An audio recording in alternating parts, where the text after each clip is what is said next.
It's the main event. I'm your humble host, Stephen McCollum, and hopefully you guys aren't cleaning up too much storm damage today. We didn't get much out at the house. A lot of lightning, a lot of wind. That's it. I heard this area got hit pretty hard in the West Valley. And this guy finally made it into work, dodging trees left and right, coming down his mountain tide, waving to Charles Barkley on his mansion there on the mountain as well. You know him as 17-year NFL veteran, 3-time Super Bowl champion for your Dallas Cowboys. Dale Hellestrae, everybody. Good morning, Stephen. How are you? I just kind of floated down the 51, from all that rain, the drainage, and it was kind of weird last night where we lived. It's about 3 o'clock. You wake up to all of a sudden the lights kind of shiny, the sky's kind of shining, and they're like bang, and then you don't hear anything, and then all of a sudden. For about an hour and a half, and I don't know how your dog reacts to storms. Ours does not react very good. She's quiet unless it gets really like raucous. Right. Then she'll start to be like, type of a thing. But other than that, she's good. Yeah. But your dog's older. Got to protect Brooke. This dog knows you. Well, we thought because it's kind of going deaf. Mila is her name. And for some reason, that deafness takes a back seat when there's a storm coming. Well, more threatening. Yeah. Heightened. The other spidey senses are heightened. It's about the only time that she really likes to come to me. So that kept us up.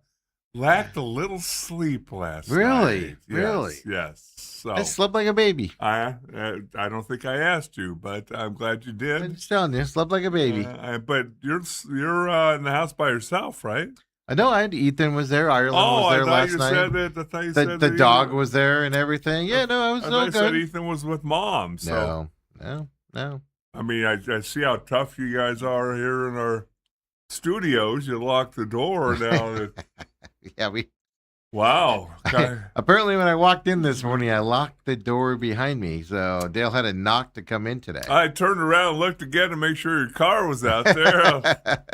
Dale's like, is that Steve's car? I don't know. Just habit, I guess. I don't use doors very often because I go into my house like through the garage, so I don't have to worry about that stuff. And then they redid my street yesterday, so I had to park down the street from my house when we got home yesterday. Oh. I had to walk like 3 houses to get to the car, to get back to the house, and I had to walk 3 houses out to go get my daughter from school. And we had to park and walk 3 houses back in, and then she had an appointment last night, so we had to walk 3 houses down. You know what I noticed, though, is you said that they saved the Homeowner Association president for last. And probably the smallest swath. Yeah, there's more today, but we had the smallest section. Yeah. Yeah, because they take care of Big Steve. Well, they know if it's good for them. They know what's up. They should have had a golf cart on the sidewalk waiting for me when I pulled up. A little fan up in the corner. Yes. The problem is while you're walking, 1, it was hot, but then 2, it just stinks like tar. So you're just breathing that in the whole time walking. I thought you'd be jogging. It was pretty fun and stuff like that. I already ran my 4 miles yesterday morning. Did you in the morning? In the morning, before it all started. Okay. Yeah, that's what I do. I get up early and go for a 4-mile jog, and then come into work like nothing. Yeah, it's easy to do. Why not? It's good way to start your morning, Dale, is a nice morning jog, as you know.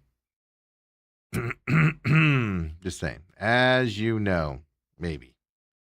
What a day. Bruce Cooper joins us back today as well. Don't forget. Well, he hasn't texted me yet saying he's not coming in, which means his house isn't afloat yet. He's doing good. I'm just looking at these pictures. Graham Tate's first day of school was yesterday. Oh, yes. Man, they start late. And Beckett's first day of kindergarten. I'm sorry, last day of preschool. First day of preschool was, it starts today. And so she's in preschool. You said that's so weird. Yeah. So after this year, she goes to kindergarten. Yes. Next year, her and Graham will be at the same school. She said that weird. Yeah, it wasn't. Boy, you're making a big deal out of that. I'm noticing the shoes that Graham wore. It's amazing because half the time it's something that we bought him. And Hillary will go, yeah, Papa, did you know that you guys bought those shoes for him? I'm like, oh. Well, that means your wife bought them for him, and you didn't know it. Yes, that's what that means. But he's got these cool North Carolina Nikes on. Yeah, that's a good thing. Teach him North Carolina ways. No, it's the Nike and leather. Yeah. At 6. Yeah. I never understood that. Like people, I knew somebody that had babies like, about the same time I did, and they were like all shopping at the Gap for clothing, and I'm like, you're spending $75 for a pair of pants they're going to outgrow in 2 weeks. What are you doing? All the fancy shoes, like designer shit. I'm like, what are you doing? They're literally going to outgrow them. Even if you buy them 2 sizes too big, they're going to outgrow them. Very quickly. What are you doing? Ridiculous. The kid don't care. She got a picture of Graham flexing and Becca doing a little. Do they do the sign thing where it's like my first day of preschool or whatever? Yeah, they're doing that. Becca's sign says first day of pre-K. She's age 4. She's 43 and a half inches tall. Yeah. What she wants to grow up to be, a tooth fairy or a builder. Hey, have dreams, man. Yeah, Got to go tooth fairy. That's she's gonna be a dentist when she grows up. But when I'm looking at Graham, he's doing one of those flexes like this, and he's got a little separation between his bicep and tricep. That's what you're checking out. Yeah, my guy. Well, he's out there lifting weights, spotting spotting Pop over at the gym. He's got some Hellestrae G's in there. What does he want to be when he grows up? He doesn't have a sign. If we've got tooth fairy as an occupation, I don't know why that just hit me as funny when you said that. Robert says Sunday night was worse on the northwest side of the valley. Garbage barrels were blown all over the place. My whole street was out at 10 p.m. trying to find the barrels. That's my favorite part. Sunday night we had a lot of lightning and wind, but we're just not getting rain, but we're having a crap ton of lightning and thunder and wind, but no rain. And I went to put my trash can out Sunday night. I opened my garage and I was like, nope, never mind. I put it right back in because I was like, it's going to fall over, be halfway down the street and everything. So you have to get up Monday morning and do it, but it is funny how many people put their trash cans out. Oh. And then everybody's like, anybody have a random trash can that you have out there? It's kind of funny to see when those storms happen. But congratulations, West Side are getting some rain finally. And East Side or North Side. That's interesting because our trash is big on Monday morning too, and usually Sunday night you put it out. And I did the same thing. And then I was a knucklehead. I came home from maybe the gym on Sunday afternoon. Don't get too excited. It was like I walked in, I stretched, and I walked out. I was going to say, you drove there and you hit the ice cream shop in the parking lot? Wow. Mentally, I'm just tired. Anyway, come home. It's hot, so I cracked the windows. Ooh. Didn't realize it was starting to rain when I walked out to put the garbage in. I'm like, oh, thank goodness I walked out because they were cracked about yay much. Just enough rain and dirt to get in that bad boy, dust covered. Yeah. So just in the nick of time. Feels like I'm saved. I did it. So hopefully y'all had a good Monday afternoon and everything after the weekend yesterday. It's good times, man. Good times out there. Steve, the way things are going, I say phooey on wild card standings. Phooey on wild card standings. Well, call it, Dale. Call it. I think we're on NL West Division champion watch from now on. I'm letting you do this one. You break this down because this is the dumbest take I've ever heard in my life. Really? They're 7.5 games back still. But by the way, you poo-pooed. Oh well, the Dodgers are. The Dodgers lost another one. No, they actually won. Oh yeah. I saw that. Yeah, I saw that. I was just giving you a hard time. But I think I was giving you a hard time before the show at the Dodgers because you're all hyping up the Diamondbacks to win this division now. I'm letting you hang on. 8 games over 500, Steve. Great. Yeah. Yeah. And the Dodgers are 71-48, Dale. They're a 7.5 long way to games, go. They're but 2-8 in the last 10. Yes. And you are 6-4 in the last 10, and you're still back by 7.5 games. Right. But go ahead, call an NL West championship. No. I'm saying just keep a little eye. Just keep a little eye on that race as we put up standings day after day and things after Keep that. an eye on that race. Quit looking down. Look up, Steve. Look up. Chase. Love the optimism. Not the dumbest take I've heard today, but it's pretty close. And it's still early, folks. Wow. Well, what did Ethan say earlier? No, some dude on Twitter. Some loudmouth guy on that reports on 2A and 3A football. Already this morning. He's a moron. Really? Well, I saw his stuff over the weekend. I don't follow him. He just pops up on my feed, but it popped up this morning. And I just responded with, you write like a child. Really? Yeah, and he got all mad with these 18 non-punctuated paragraphs and stuff like that. And I just like, oh my God. Was he taking a shot at your favorite coach? He was taking he always takes a shot at SCA. Does he? Yeah, always, Okay. Yeah. I didn't. Speaking of which, Mike Sheehan joins us tomorrow, Dale. Does he really? Yeah. I mean, I don't care. Take a shot at SCA, and I don't care. Yeah, I think you get your feelings hurt more than I don't care. It's just be factual about it. Quit being. Now today he told me he's a satire site. I'm like, no, you're not. No, you're not. Dale, he wants to come on the show. Maybe we should let him on the show. Why? A satire site. First of all, using words like that in the sports realm. That's the thing. He claims he's the number one high school, small school affiliate. Oh. You can't proclaim to be a guy that reports on small schools and then call yourself a satire site. First of all, that's not how this works. And pick something else other than small school. Well, that's the other thing. Well, it's because everybody else ignores them. But that's the thing. Like, I'm an opinion host. That's what I do. It's what I do. It's what I've always done. I am not a journalistic person at all. I hear things. I tell you guys, I'm hearing this. Like I told you, Jacoby Brissett, I'm hearing 15 million. I was one of the first people to come out and say, I'm hearing 15 million. But I didn't break it. I didn't come out and say, this is what you're getting.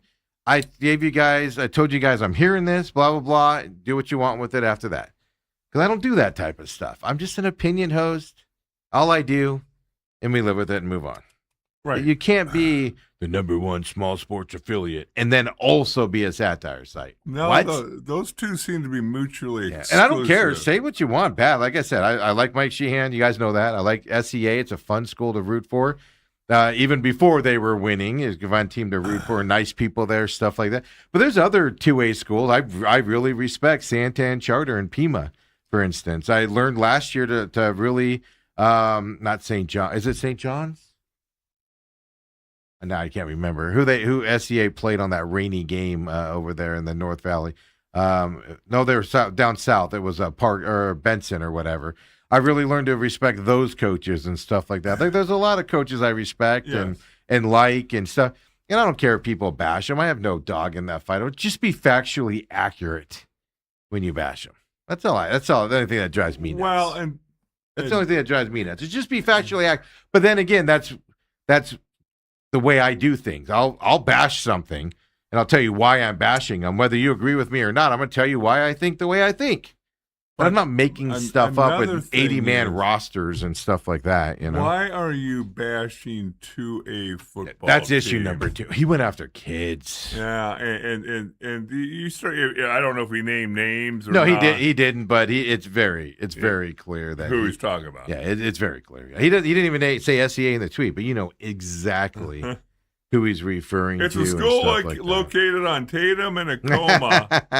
They won 3 championships in a row. Right next to Taco Boys and the turf on Tatum. But I'm not saying who it is. Yeah, and it's just like, dude, I don't get, I don't like that aspect of it. And that's what I'm calling out. It's like, I don't like that aspect. Say, so you don't like SCA, who cares? You don't think SCA is doing the thing. You don't think, but SCA never asked the AIA to keep them at 2A. They just weren't moved up. And stuff to that effect, and to go after them on that just drives me nuts when it's not factual and stuff like that. And to me, I mean, in my opinion on it, Santan Charter's an easier target than SCA ever is. The difference is SCA's won, championships, and Santan Charter. But Santan Charter's a good school. The coaching staff's amazing down there. They do a good job and stuff to that effect.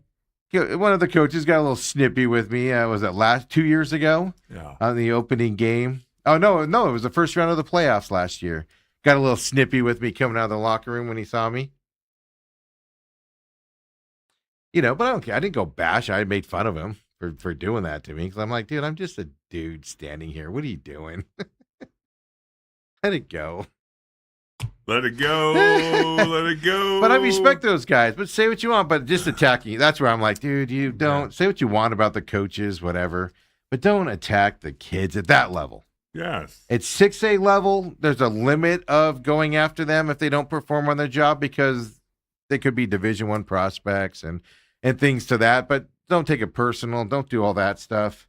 I mean, to say some of these kids are only at SCA, because they came down to SCA just to win because they couldn't win elsewhere. It just disgusts me. Disgusts me when you start to do that stuff. When you claim to be an affiliate. If it's a random parent, trust me, I hear parents, because people don't know who I am when I'm just sitting there usually. I've heard parents say things where I'm just like, dude or ma'am, that is, wow. Kid's trying his best, man. Like, oh my God, settle down. Yeah. And things to that where I'm just like, all right, interesting take. I'm going to look over here and stuff like that. But it's just, I don't know. I just don't get it, man. I don't get it. No. But that was my morning. I got involved in that. I got wrapped into that. But he told me to unfollow him. And I was like, Tiger, I've never followed you. You just pop up in my feed. I'm sure I actually have heard a lot about this guy in his personal life, and whether it's true or it's not, maybe he's a nice guy, maybe he's not, I don't know. But I've heard some things about him that it's like, oof. I was my think morning. In 10 years of being on Twitter, I think I've been in one little snafu with a guy who I don't follow either. He jumped in with when I just discussed with somebody else. That's right. Yeah. And then he goes, unfollow me. I go, I don't follow you. Yeah, that's what he said. That's funny. He goes, if you don't like the way I type, unfollow me. And I was like, and I looked to make sure. I was like, I'm not following you, right? Like, I've never followed you. And I was like, hey, just so you know, I've never followed you, Tiger. Settle down. You just pop up. I don't know. It's just dumb. But it's that time of year. What this told me today was it's that time of year. Yes, High school football is back, baby. Coach Sheehan's going to join us on Wednesdays. I have some invitations out to some other schools to join us throughout the year. Talk to them, not just at the 2A level, and we'll see if we can fit into schedules. I've offered your services also to record some other time during the day, and stuff like that for coaches that are teachers and or on campus, have real jobs. A lot of coaches aren't on campus anymore, Right. So they have they get up and go to Intel, or they get up and go to another job, and then they go to campus afterwards. So you got to kind of fit into their schedules. Makes it a little difficult to do out there. But we have invites out there for everybody, folks. So let's go, people. Well, I know the coach at Gilbert Christian. He owns a couple of the Christian Brothers Automotive Services. We talked about it real quick yesterday. But the typical coach, especially small schools, you're making maybe $5,000 as a stipend. Yeah, some of them get sponsorships, and the Booster Club arrange things so they make more for those higher end ones. But generally, that's the case. Yeah, I want to be clear on that because somebody a little bit ago was telling me every coach only makes $3,000. I was like, some of those coaches are getting. I'm not saying they're shoe deal. I'm going to label it as a shoe deal, but they're getting money from somebody owns a company who supports the school, and that money goes to the coach, for wearing their stuff and things to that effect. So there's a way to make extra money, but that only happens on these big time schools. Yeah, it's usually the 6A and if maybe a smattering of 5A teams. You get down to 3A, 2A. Those are far. Well, you know that. Yeah, you used to. I almost retired from everything else. Yeah, you used to take me to Steak 44 on a random night just with your stipend, and that was you're like this. This is I got to spend my stipend somewhere. I got paid on Friday. Steve, you want to go? He was like, whatever you want. Yeah, it is amazing that how it goes, but it's changing. It is an amazing thing to see. But all that tells me is, regardless of the nonsense out there, I'm just more of a just sit back and enjoy the high school experience. Like, I get it. Like, it's a big time deal. It's big to the students. It's big to the coaches. It's their world. But in my eyes, man, just enjoy it. And whatever happens, happens. Kids are going to make mistakes. Kids are going to screw up. Coaches are going to screw up. And to me, you can knock the coaches more than you can knock the players. And you can say the players screwed up and stuff like that, but you don't go after them personally and things like that. I mean, I remember that one year I was covering that one school, Dale's rival from his high school, and just one of the parents there was just going after a guy on the team, and I was just sitting there just amazed. Like, then I found out it was her kid that was behind this kid, and I was just like, man, that's even worse. Right? What are you doing? What are you doing? I don't get it. But it's high school's back now. Sheehan starting tomorrow, 9 a.m. here as well. They scrimmage tomorrow night, kind of tell you their schedule. They have a scrimmage tomorrow night. First game at Pima next Friday. At Pima. So they're starting off with a long drive to begin their season. Yes. On a Friday night this year as well. I know a lot of schools like Queen Creek gets kicked off next Thursday night, so a lot of Thursday night games starting up. Coming here as well, and everybody's watching that Chandler corridor, Basha, Chandler High School, and of course Hamilton down there. Everybody's saying champions coming from that area right there. Right. Centennial down this year. If you don't know, a lot of stuff happening in that Peoria school district right now. Yes. Yes, it is. It'd be interesting to see how the West Side reacts with all the controversy and stuff happening in those areas. Well, as we get into next week, I think everybody that plays for SCA or is involved in SCA will be watching the weather, as it seems like the last couple seasons. No, it doesn't seem like last three, Dale. Right. All three of the championship years began with weather. Like, last year, it didn't get split into two games because Pima was like, we ain't coming back. Right. So I waited it out. I got home at like midnight or something ridiculous. And it ended up being a blowout type of a game. So you were just like, running clock, let's go. Let's get this thing over. And it ended like at 11:30 or something. So much so that some of the neighbors complained about the lights being on too late. Yeah. And they had to turn the scoreboard down. They had to turn the scoreboard volume down during this season because they were complaining this new scoreboard was too loud. And then previously it opened up against Santan my last couple of years there. One time we started off on a Thursday, had to go back on a Friday. That was the one at Santan, so you guys had to travel. Yeah. And then the next year they had to travel Friday and Thursday and Friday as well. Back up to Pima as well. So, which I know doesn't sound like a lot, but that's 40-minute drive, with school abilities, cars, vehicles. I mean, kids had to break dates on Friday night to go finish playing football. Sorry, coach, I have a date. I can't make it tomorrow night. Yeah, I said she won't let me play Friday night because I told her since I played Thursday, I'd be there on Friday. Yeah, that'll be interesting. Because right now it's on my schedule to drive to Pima to watch that game. Really? For me, it's like an hour and 20-minute drive. It's not that bad. It's not that much farther than me driving to SCA, to be honest with you. Not that much farther. For the school, it's like 2.5 hours. For me, it's a lot easier. Through the mountains out there. If you don't know, it's out by Globe, Miami, that type of area is where Pima is out there and everything. But I'll be watching the weather because I don't want to get out there. Yeah. 2 drives out to Pima? I'll do one. I won't do 2. Friday night, because then they'd have to play Saturday, and not doing that. No, Saturday's already booked. Yeah, I'm busy. I got to do my hair.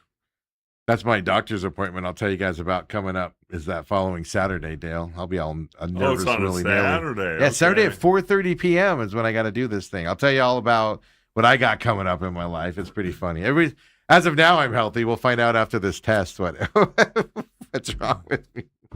I'll tell you about that coming up next week, probably, as we deal with that as well. Actually, no, that's a couple weeks out. We're still, God, it's the 11th of the month.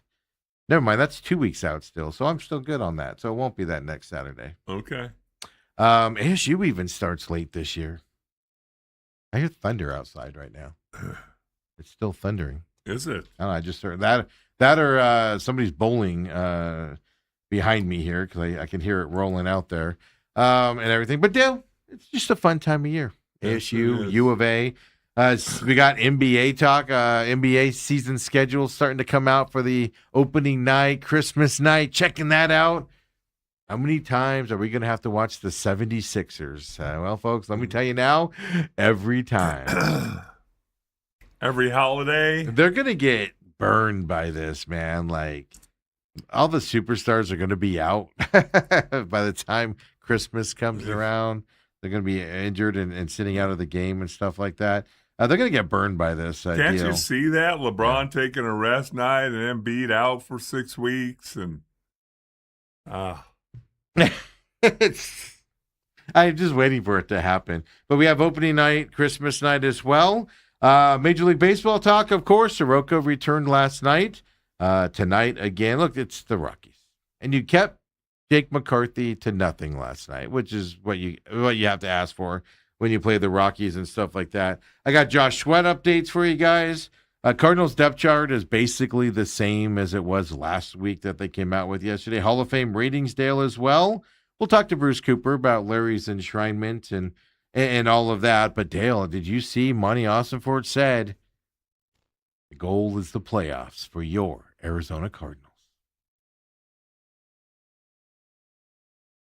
Just silence. well, I'm always twisted in situations like this. Like, what's he supposed to say? He has to say that, You right? know, our whole goal and our whole setup for this offseason was to try to win one more game than we did last year. But there's a way to say it. Like, we expect improvement on our team this year. We have a lot of talent. We expect improvement, and we expect to be in the conversation to get into the playoffs. Like, that's fine. But when you come out and say, oh, no, our expectation is playoffs this year, you're setting an unrealistic expectation when you do that. I get it. I get it. That's his job to do it. There's a way to phrase it that you're expecting improvement without setting the expectation of playoffs. That's my problem. What are you doing, man? You just look foolish. If you believe it, fine, but phrase it in a way that you're not setting. Because if you don't come anywhere near the playoffs, you're setting yourself up for failure, let alone you're setting the whole team up for failure when you're 1-17 or whatever the record's going to be. Not with our boy, the rookie. Now with Beck out there. Carson Beck. Oh, my God. Marvin Harrison Jr. is the best receiver in the league again. Carson Beck's coming back down to earth in practice. I was reading about that yesterday. It just cracks me up. It's that time of year where it's just ebbs and flows. Narratives get put out there. Well, yeah, they've been in camp a few weeks now, and it's like, okay, now what are we going to write about? It's so ridiculous. But I don't know. That money comment just kind of stuck me as really. Well, dude? I think maybe what you should do is that first home game, and I would imagine that Against the Ossenfort's Seahawks? parents would be in attendance and just walk in there mic'd up and say, "Hey, I saw what your son said. Yeah. It's playoffs or bust." Well, did he really mean that? Mic it up. Did you guys teach him to be a liar when he was growing up? Didn't you punish him? If you don't know, Monty Ossenfort's parents sit close to me. His mom's the sweetest lady on the planet, just an absolute gem of a human being. Sits by us. We become friendly with them at the stadium when they're there and stuff like that.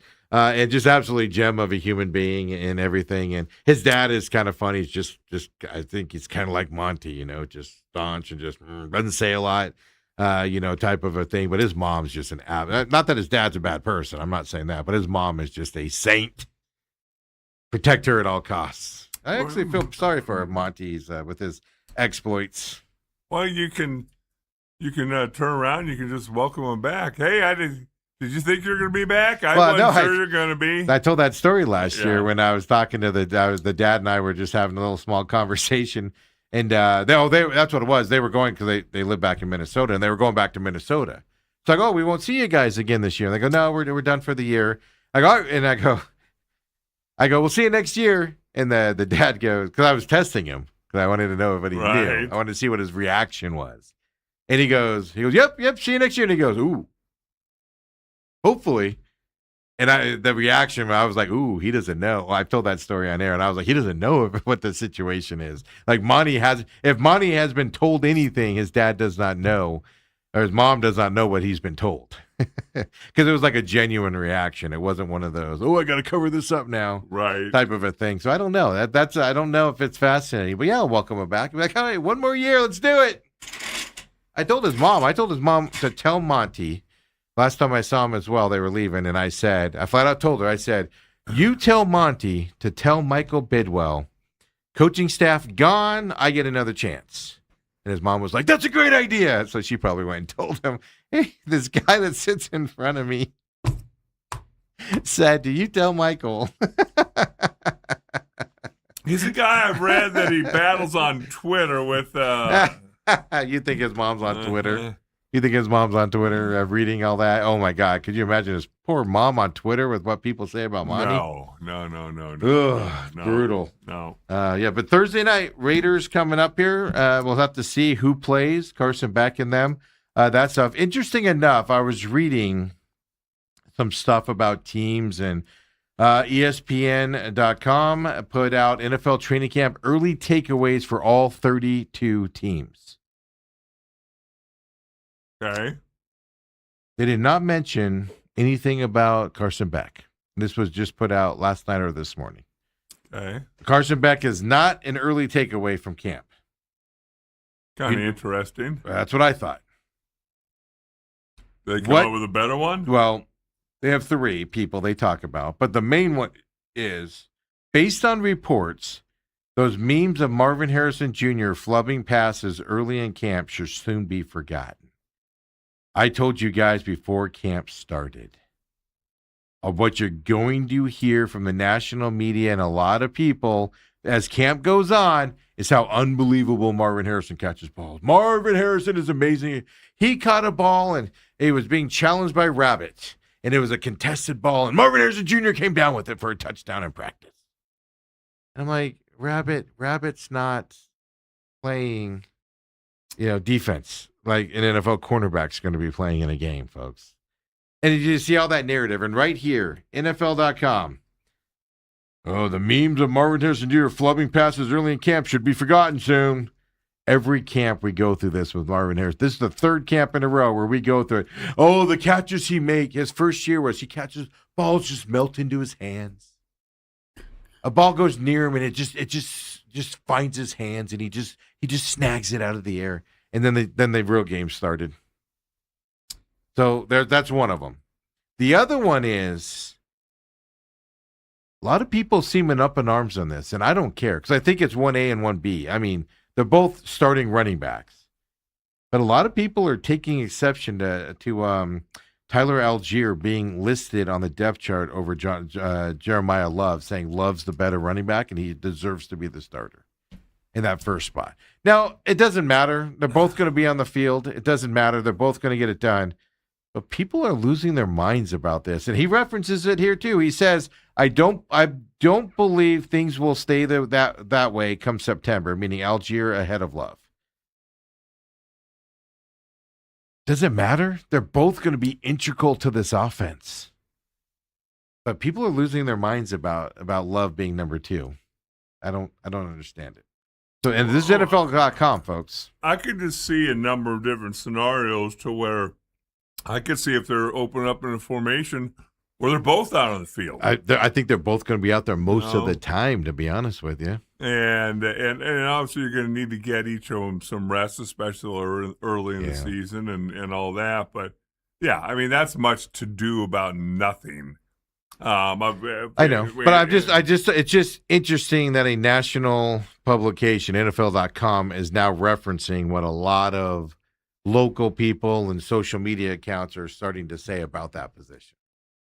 To me, it's like in basketball. Yeah, okay, so you start a guy, you play him 5 minutes, and then he's out for the rest of the I game. know. Yeah, but he got the start now. Yeah, That means he's better. I mean, who's in the last 6 minutes of the game? A lot of this is it's training camp, and you're running out of things to talk about. Oh yeah, 2 weeks into it as well. The other conversation piece, and we'll talk about this with Bruce Cooper as well, but Mike LaFleur came out and said, quote, "Whether you believe me or not, I'm not worried about him for September 11th at all," unquote. Talking about Josh Sweat. And even Monty said yesterday, "We have no interest in trading Josh Sweat. We're excited to have him," unquote. What does this tell you? What do those two statements I just gave you tell you about Josh Sweat here early in training camp? well, it means that they have optimism. Have we heard anything from Josh Sweat? No, this is you're kind of getting to my point. This tells me Josh Sweat's sitting out. He doesn't want to be on part of this team anymore. He's not holding out for more money because he just signed last year, He's didn't on he? the pup list. Yeah, but he wanted to be here with Gannon. Why else is Josh Sweat not here and hanging out and not here with the team and everything? And he's injured. He's sure. I mean, he hobbled a lot last year. Don't get me wrong, but why is he not here? If you the two quotes I just gave you, whether you believe me or not, I'm not worried about him for September 13th at all. Means he's not going to sit out and miss a game check. And then on top of it, which, by the way, you miss game checks if you miss preseason games. So, whatever. And then Monty's saying, we're not trading him at all. Go and compare that to what the Tampa Bay Buccaneers are saying about their defensive lineman that's holding out right now. Vita Vea. I like to call him. I like to call it. His name's all messed up. He's going to be the next Arizona Cardinal. Whoa. Taking Josh Sweat's spot. In all seriousness, they're saying the exact same thing. Oh, we're not trading him. GM goes, we have no interest in trading him. The head coach, he'll be here for the first game. I'm not worried about it. That tells me there's some disagreements on playing for this team between Josh Sweat and this Cardinals team. I'm just reading between the lines. I'm speculating. I have such a hard time thinking it's because of the head coach. But if he wasn't here, but he's not here. There's only one reason not to be here on the pup list. Oh, I thought he reported and he's out on the field. But that's the thing. Like, you're not working out. Yeah, but it's like, where's he at? Right. That's what I'm getting at. Where's he at? Just saying. There's something going on in the background. He won't miss a game. He won't miss a regular season game check. So he will be there. But there's some disagreements going on behind the scenes, is what I'm reading by all of this. Well, if it's just he wants to play for Jonathan Gannon, I don't understand it. Is he really holding? Does the power play for a little more money? Well, what is it about? Let's see. I mean, but so that's what I want to be clear. That's what I'm saying. Like he is in camp, but he's not in camp. If you know what I'm saying. Like it's like hold in. There's only one reason to hold in. Is he getting treatment? Is he injured? Okay, so Cardinals do have a policy. If you're injured, you don't talk to the media. But then why are you saying I'm not worried about him being here September 13th? But if he's injured and can't practice, how do you know that? Why do you have to go out and say we have no interest in trading Josh Sweat at all? Why is that even a conversation if he's just injured and sitting on the sideline? Why do you have to come out and say that? Because there's animosity or something going on behind the scenes while he's standing on the sidelines watching practice. It's just a weird weird thing to be going on with him. Yeah, that's all I'm pointing out. Monty Ossenford also said yesterday he's making good progress. That's all he said. He's making good progress. What's supposedly his injury? They haven't said. I assumed it was a knee because how last year he had a little bit of a knee injury and still Right. played through it and stuff like that. There's no way that knee is still bothering him, though, is there? The season ended in beginning of January. There's no way. I wouldn't think. Purcell there in 49ers land, but he opted not to have surgery on it and stuff like that. Yeah. Yeah. It's a weird situation going on is what I'm proposing to you out there. Unless he re-aggravated on that uneven weight floor. But it's just, I know there's trade rumors out there, but you just shut it. We have no interest in trading Josh Sweat. Shouldn't you come out with, no, Josh Sweat's part of this team. He's rehabilitating. He'll be here to start the season. We're behind him 100% on it, and he's part of this team moving forward. To come out and have to be all, we have no interest in trading him, tells you somebody got to somebody and said he wants to trade. It's the Cardinals. Then did you see the update on this Steve Keim situation? He's officially lawyered up. He's telling media people that reached out to him. He's lawyered up here on the scam deal that's out there. And, hey, he's confident in his case. First of all, you're usually confident in your case. You always put that out there. But he should lawyer up because these are serious charges of scamming and ripping off NFL players and stuff like that. 100%. But what are the charges against him? If the other guy was scamming everybody and you had nothing to do with it, you still have to lawyer up and stuff to that. It doesn't look good when you work for Clutch Sports. I just have a feeling this ain't gonna end well.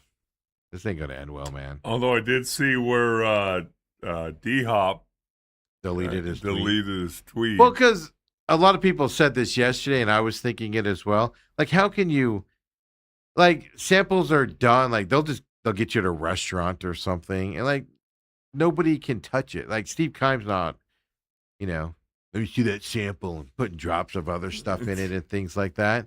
But I mean, that was just a weird deal. Yeah. But the bigger thing here is he was ripping off Jalen Carter, was a bunch of Eagles players are noted to have lost money to that other guy and stuff like that. But like I said, this is a guy in Steve Keim, because I listed just things that Steve Keim did.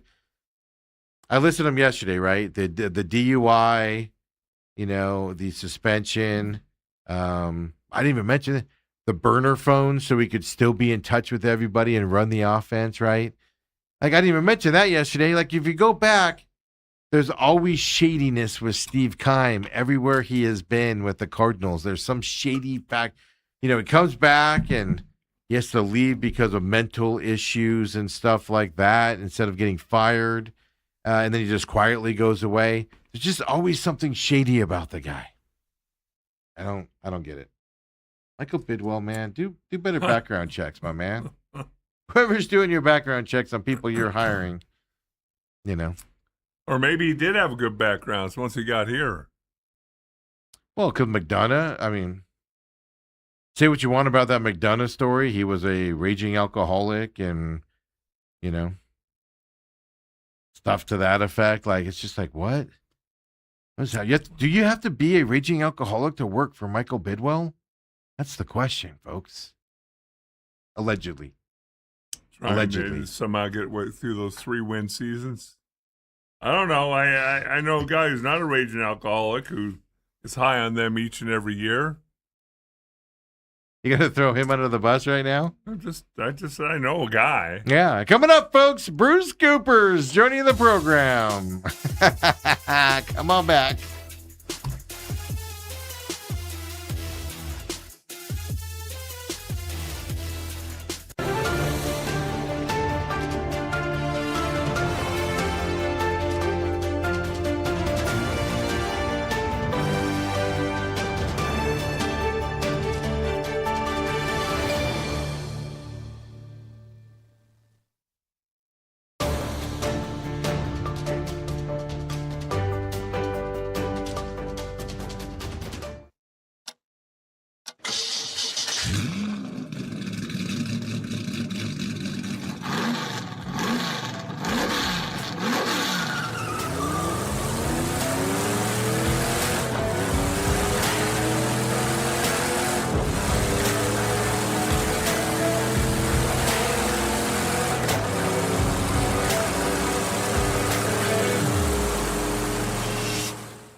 We're back here with this guy, Bruce Cooper, the man, the legend, Bruce Cooper. Of course, 34 years at Channel 12 as the I forget your title over there, the sports guy.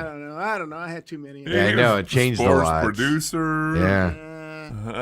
It's like, I was like watching some of the stuff Cam was doing, Cam Cox with Larry's thing, and I was just like, Coop's probably at home right now, cigar in hand, just sitting on his back patio, watching him like struggle to get all the interviews and everything like that. Did you ever go to Canton for a Cardinal player introduction? I did not. You did not? I did not. That's one thing. That's funny. I mean, I've been to everything you can think of. I mean, from World Series to Super Bowls to NBA championships, even the Stanley Cup. But man, I have not been to Canton. Okay.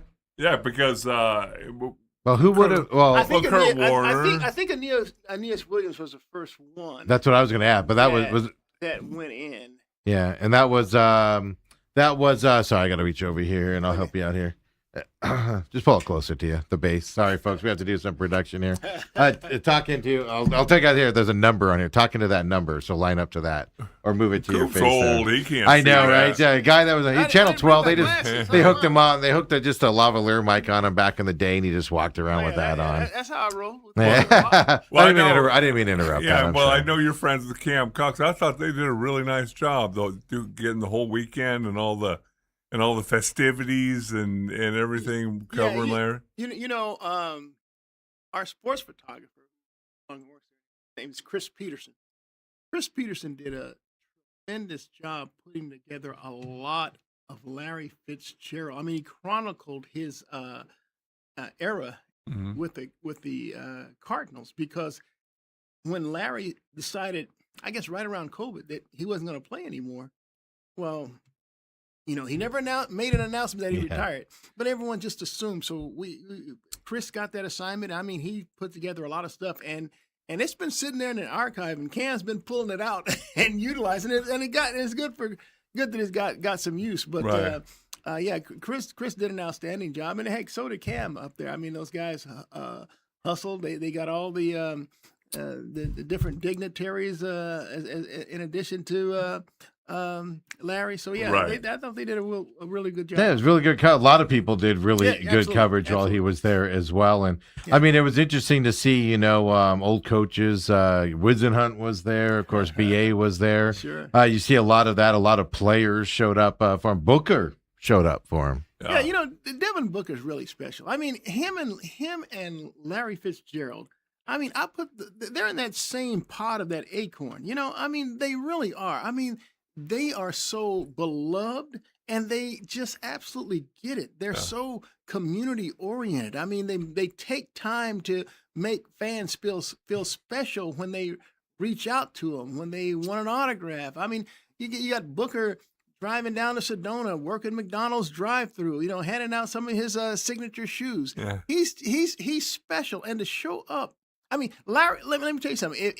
If Booker is a Hall of Famer in the NBA, I guarantee you, Larry would show up and do just what Book did. I mean, they're two really, really unique, special guys. Right. And, when we talk about who's the next guy, Valley-wise, who has a chance, we kept it to the Cardinals, and that might be a long, long, long time.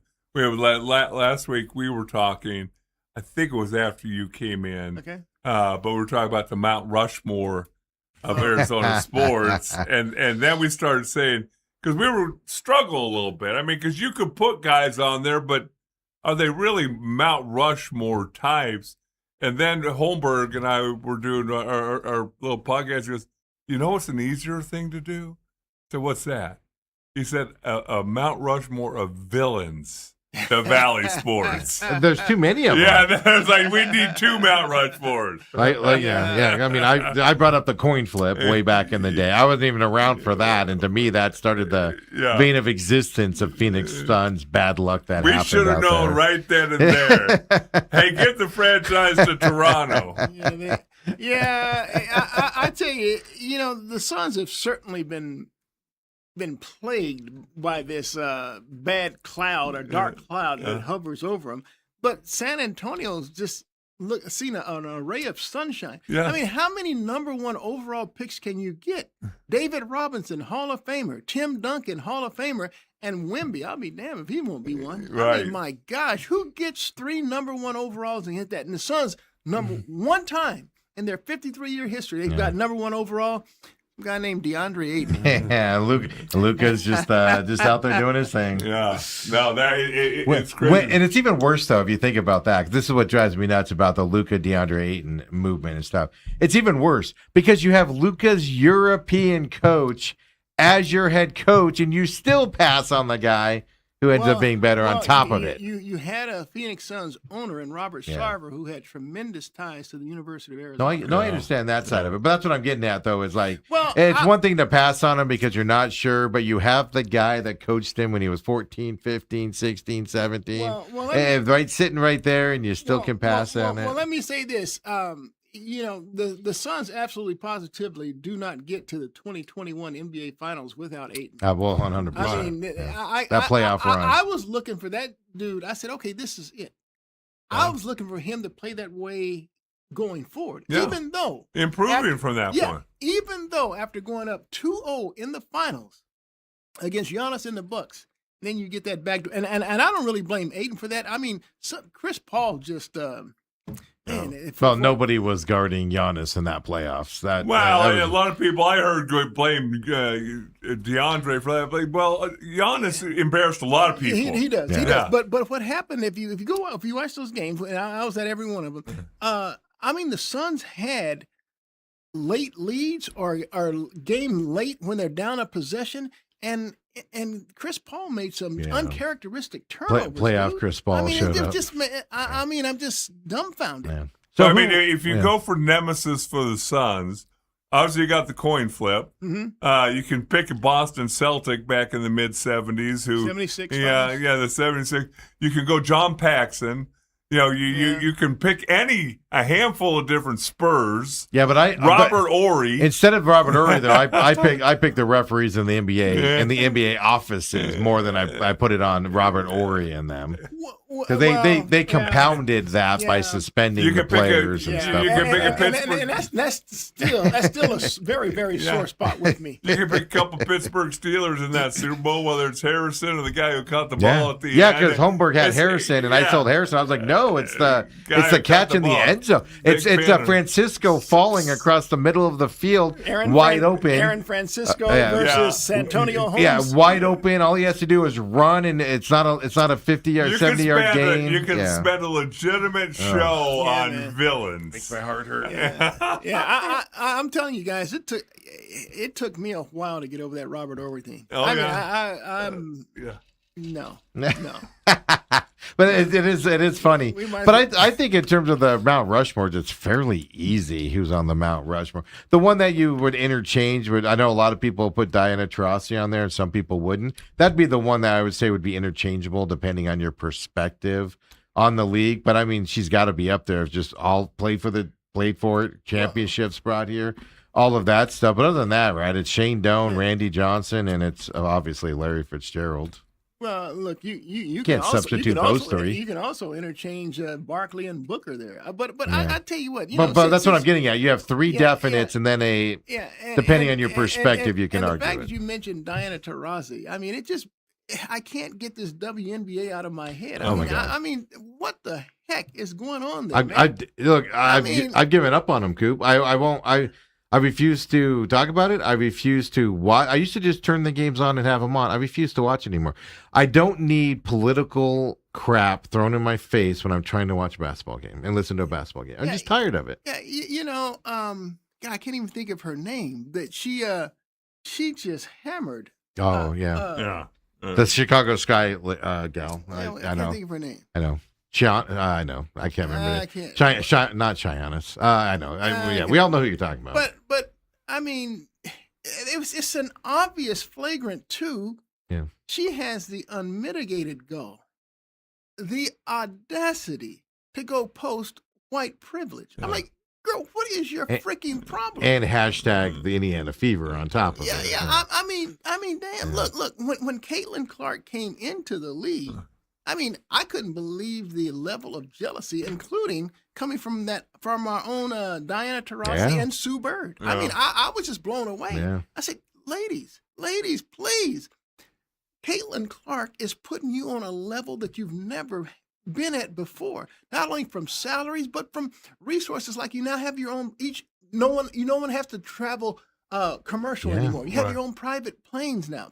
They're getting paid more. Yeah, absolutely. I'm talking salaries. Yeah, it just blows me away. And now there's no question that the league has a certain clique of gays and lesbians. I mean, that's all good and good. But man, to take this level to where it's now, should transvestites be allowed to play?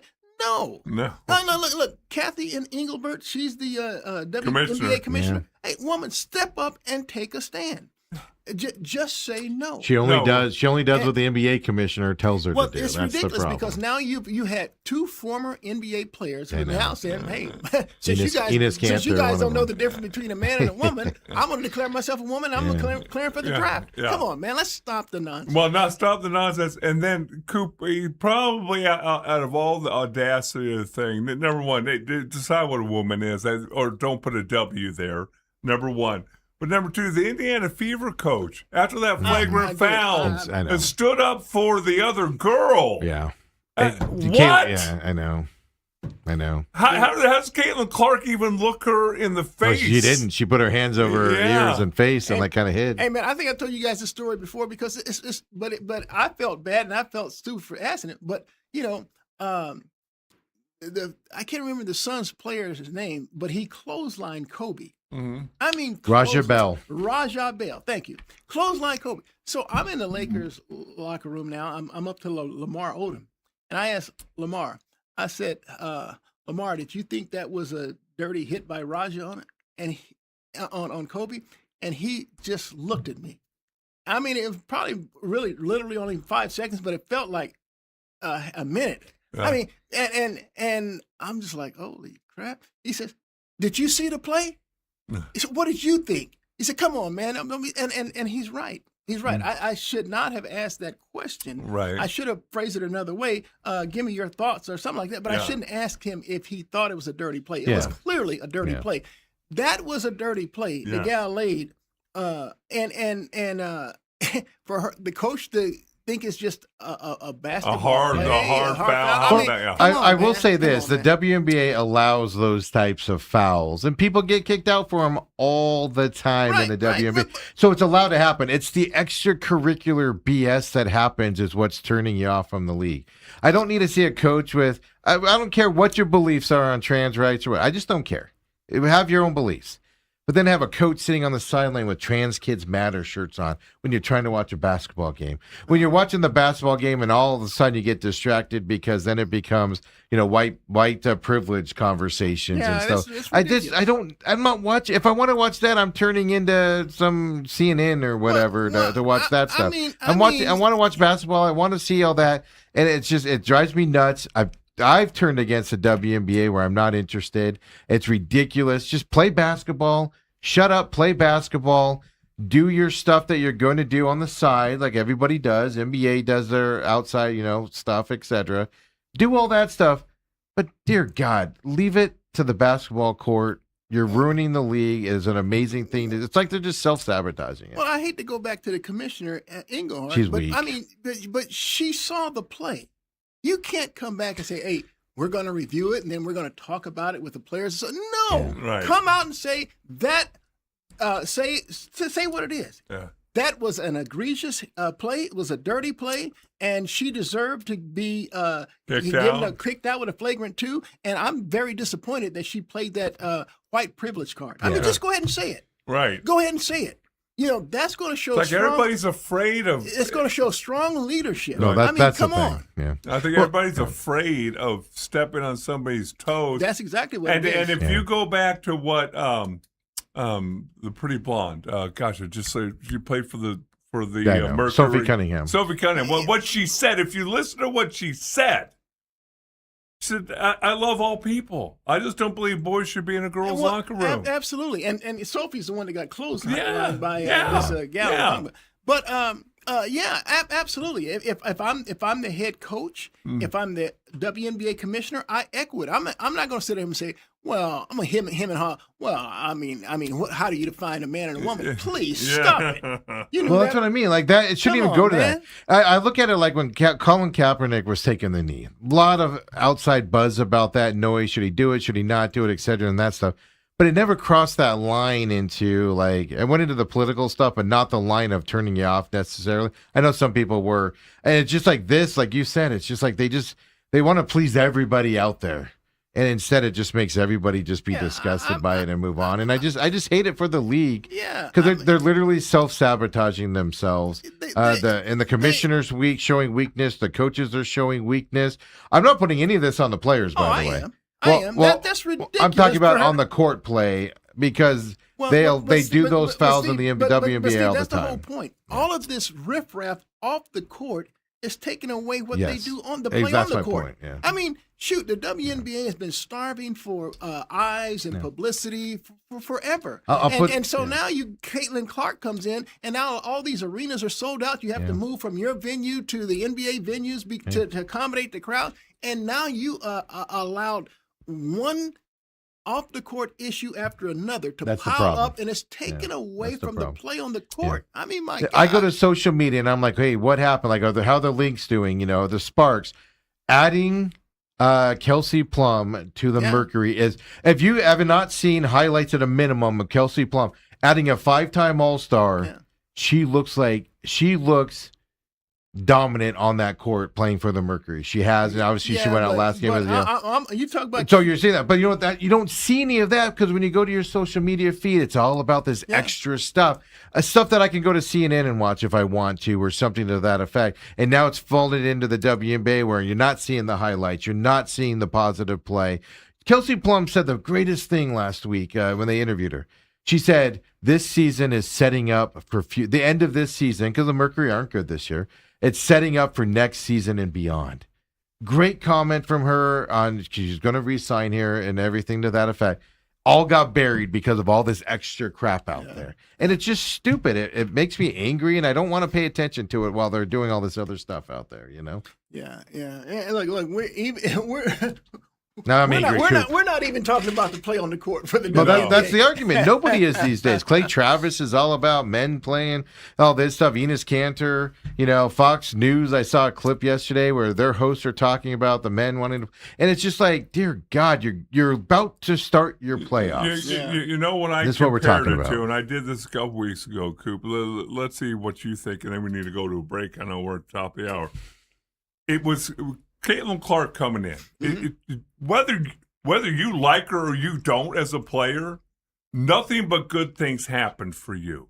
A lot like when Tiger Woods came on the scene. Now, there's a whole lot of other stuff that was going into that, the race car and all those things. But once the players realized, hey, we're all making more money. Yeah. We're all receiving benefit. They started worshiping the kid as he got going. Right. Absolutely. And you want to cash in on that cash cow. Yes. And so again, we're old enough to remember. Maybe not Steve is, but we're old enough to remember when Magic and Bird came into the league. Yes. I was too young. I mean, it was black versus white. It was East versus West. It was Celtics versus Lakers. The NBA promoted and played those cards to the hilt. The popularity of the league went up. And here's the great thing about it. There was no jealousy between Magic and Bird. They did commercials together. They loved each other. And so everyone embraced them. They loved each other. But you got Caitlin Clark coming in this league, and you have the league superstars like Diana Taurasi, like Sue Bird, who are jealous and won't accept her, won't embrace her. And now, if the WNBA was smart, I would have played that Angel Reese and Caitlin Clark deal, that black-white thing. it works. It would have played, but you needed them to be friends. You needed them to embrace each they other. do not like each other. And let me tell you something. It ain't like the guys, man. Well, No. That's a good way of putting it, too. and Bird and Magic, it took them a few years to start liking each other. They respected the hell out of each other. Sure. And they both said that along the way. But you're right, because back then, and you listen to Charles Barkley talk, who were the most important guys in the NBA history? Magic and Bird.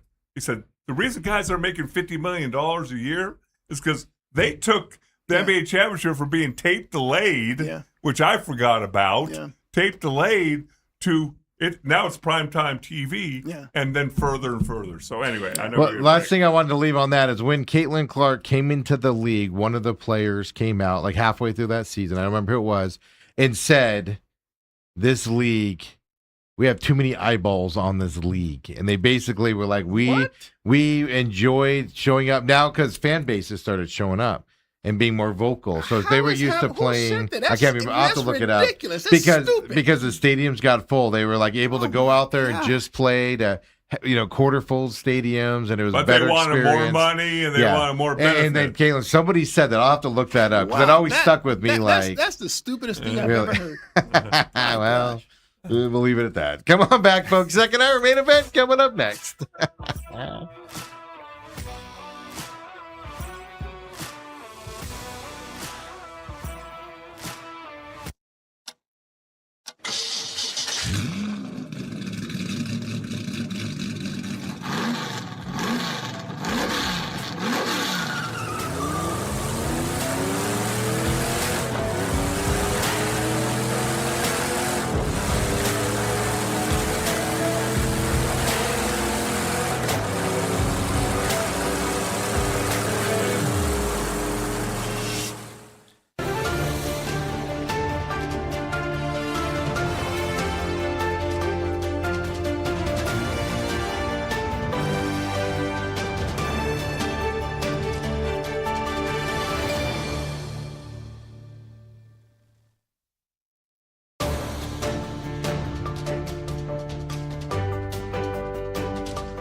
And we're back here, second hour main event.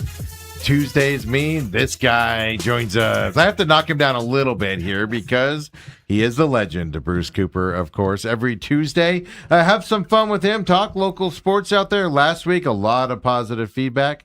Bruce, on your stories on Larry, and some more stories about that started to come out over the weekend as well from teammates and things and everything. So just your thoughts on Larry Fitzgerald getting into the Hall of Fame on Saturday. Well, I'm really extremely happy for him.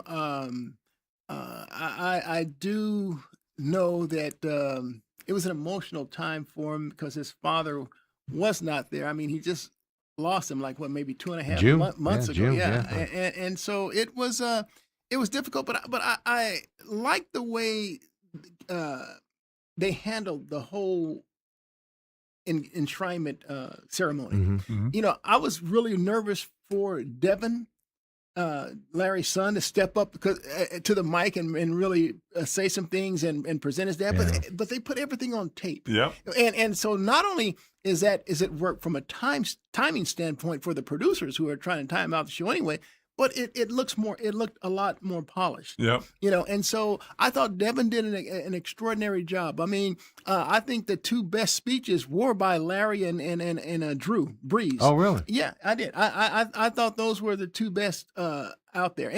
And look, I didn't know anything about Roger Craig's health issues, but I like the way I'm surprised he announced that in that setting. Yeah, and well, and Dementia and Cam was telling me that Roger was the one player that would not speak to the media up there. And so then I said, They well, kept him now away. we found out why, and so he has. So I thought it was well, and I love the fact that the Cardinals announced that they are a date for his Ring of Honor, October 25th, I believe, Yeah, against the Broncos. Yeah, I would game. not have picked that game. Yeah, that's that gum, man. But with the first, what do you wait till though? Do you wait till the Jets game or something? Yeah, let me find a more winnable game. It's like man. homecoming. Yeah, I mean, jeez, Louise. Well, you could argue maybe that'll incentivize them to play harder in that game. Well, it's supposed to be a halftime ceremony. Heck, the game might be over by halftime. Right. Everybody checked out. No, just kidding. Well, you might not be kidding, to be honest with you there. No, I thought it was fantastic. I thought Vinatieri had the better. Did you really? Drew Brees' speed. Like I said, none of them were bad.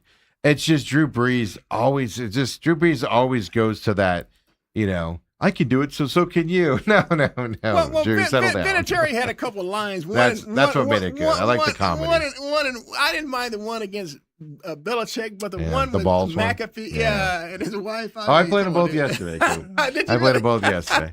No, but that's what I mean. That's what his speech is. And I thought Larry's speech covered it all. It had humor at moments, sentimental at moments, and all of that. But then I was looking at it like this, because I agree with you. I mean, as a dad, just devastating that his dad wasn't there and was so close to getting there. And I saw Larry's comments, I think it was Thursday in Media Day, where he said, I wish I would have, because he knew his dad was sick and he knew he wasn't, they're hoping he can make it to it and stuff like that. But he said, I wish, something to the effect of, I wish I would have prepared better, so he could have recorded something or something for his dad to enshrine and put him in there. And so that stuff kind of hits you and stuff like that. But then I was sitting there while I watched Devin up there with him, his oldest son, and I went, this is almost like hey, my time's done. You're going to Notre Dame. It's your ball now. You go. You take the family legacy and you take it. It was a cool moment. I mean, and like you said, I just thought that Larry, his speech hit on everything. I mean, he even acknowledged his teammates out there, poked fun, and then people like Chris Carter, jabbing him and said, "Hey, now we can agree that now the pleasantries are over. We can all agree that my hands are better than yours." I mean, it was just I thought his was perfect, and I did enjoy Breeze's, and we all know that. Like I said, Breeze's wasn't bad. It's just I'm not looking for that type of a speech in that environment. But I understood what Katrina was all about and how they overcame, and the Saints and Breeze and his family, they were a big part of it. Most teams would have caved in that situation, and he brought them through it. They're in San Antonio and stuff like that. I'm saying it's not bad. Look, just not the speech I was Larry looking for. had a couple sayings. The drinking from the well, and I'm going to go back and refill it in the valley. For the valley, I'm going to refill it. Yeah. Whoa, that's pretty deep. Yeah, the extra mile is lonely or something. There's not a whole lot of traffic on the extra mile, and it's like, wow, okay, great way to start it. Hey, I thought a great way to end. Yeah, but the preseason, the Canton game itself. Yeah. I mean, dude, I can't tell you how many times I have watched this game in pain and agony, and I'm checked out by halftime. Yes, but I know I'm working at night, so I got to stay with it. It's just like that game. Yeah, you get ready to go on right afterwards. I expected to check out of that game by halftime. No. I stayed with that game to the very end. We talked about that on Friday, man. Even Collinsworth and Tirico were into this game. Normally, the announcers are even here's this thing. And look. Only I could recognize Haynes King, the quarterback. I mean, his guy had the Cardinals drafted in the 6th round. By the way, I know. But at any rate, he's a stud. I was blown away by by Carson Beck, and I hope he proves me wrong. Look, and I know both teams were playing, third, fourth stringers. Yeah, you got the preseason. First of all, do me a favor. Don't fall into that trap. There are no fourth stringers. Okay, you only got 90 guys. Okay, well, so but all he could do is play against the guys that's in front of him, and he acquitted himself very, very well. Yeah. I mean, his accuracy, which I'm not big on. I mean, that's the biggest thing. Yeah. Oh, I love his accuracy. I thought in college. Oh, yeah. He paints balls in there. No. Well, there's a reason why he was a backup on Georgia's 2 national championship experience. teams. The other guy had more experience. No, Stetson Bennett. No. And then he goes to Miami. I mean, look, Beck. He's had 6 years of college play. They call him doctor. So I believe him when he talks about he doesn't get rattled. I mean, he's not going to get nervous. I mean, if people, because he's calm, cool, and collected. I believe that about him. That's what I know about. But when I say his accuracy, I mean, let me finish. His accuracy under duress. Mm-hmm. That's when he seems to really be wild, inaccurate, turnover prone, and those are the things that he has to get better at. Being able to deliver when there's someone in your face, being able to deliver when you've been chased out of the pocket. Those are things that I wasn't a big fan of. But if he shows to be a better pro than he was a college player, I'm all for it. We've seen this act before. Tom Brady, a 6th-round pick, better pro than he was a collegiate player, wins 7 Super Bowls. Joe Montana, a 3rd-round pick out of Notre Dame, a better pro than he was a collegiate player. I mean, we can go on down the list. I mean, Terry Bradshaw from Louisiana Tech, what? 4 Super Bowls, yeah. So it can and it does happen. I mean, Phil Simms from a college that's no longer in existence. Russell Wilson. Yeah. But that's my point with Carson Beck is he's coming in the most detailed, the most pressure pointed, like Francisco Mendoza. He was good throughout college, and then he had that unbelievable senior year last year and wins the championship. Beck was just consistent every year and got better in college to the point where even as a backup on 2 national championship teams, he's already a step ahead of every other quarterback out there in the league and stuff like that coming into this. The play that impressed me the most was that one play down toward the end zone where the rush came. And he just casually looked to his right, threw the ball to running back speed. Absolutely. Rookie quarterbacks don't do that. They panic, they throw it, they try to force it in there, it gets intercepted or whatever. Look, he was spot on. I mean, the fade to Fehoko in the end zone for a touchdown. I mean, it looked like Jalen Brooks. Who? Jalen Brooks was his favorite target on the deep ball. I mean, he was accurate with his deep ball passes, and so I'm anxious to see this next step. They play Thursday, right? Yep, Raiders. Yeah, they play Thursday. So Coop, here's 5 p.m. Here's the way I looked at it. Number one, I wanted to see going into the game, does the play come in crisply? Is the play called in the huddle? Do they break the huddle? Are there pre-snap penalties? Are there problems getting the play run? Those kind of things that you normally see in a first preseason game. And then on top of it with a rookie quarterback. There was none of that. Yeah. There was none of that. Yeah. LaFleur was on his game too. Because, and here's the deal. See, this is what I wondered about with Jacoby Brissett. Brissett is not the most athletic player. And if you've watched what the Rams do, what LaFleur and those guys do, even the 49ers, they have this misdirection waggle where the quarterback gets outside with the option to run or pass. But we know people like Matt Stafford ain't going to run. We know people like Jacoby's not going to run. But can they deliver the ball accurately? Well, let me tell you something. Carson Beck delivered the ball accurately in those situations. So and even on the deep ball. And so I'm telling you, a guy, and this is what I've just said about with Petsy and the Cardinals with Kyler. Kyler would thrive in something like that. You get him outside with the option to run and pass. It puts so much pressure on the defense. I mean, and he's ideal for that. And yet the Cardinals didn't do anything to those things. I mean, but that's neither here nor there. But that was my other takeaway was coaching. Really quick, since you brought it up, LaFleur's offense. There was a 4th and 5 late in this game with Beck in there, and last year it would have been a 3-yard loss on a screenplay or for a first half. And they threw it 20 yards down. The receiver dropped it. It was a good defensive play. But I was like, oh, my dear God, did we just throw it 20 yards downfield on a 4th and 5? What was that nonsense?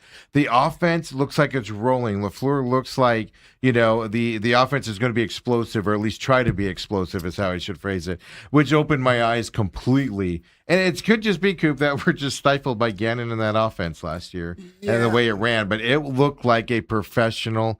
I came in here on Friday and was like, we have a coaching staff. We have an NFL quality coaching staff. Yeah, I'm because to me it looks but if Stafford can do it, I know Brissett can. But Brissett's like this lumbering type of a guy.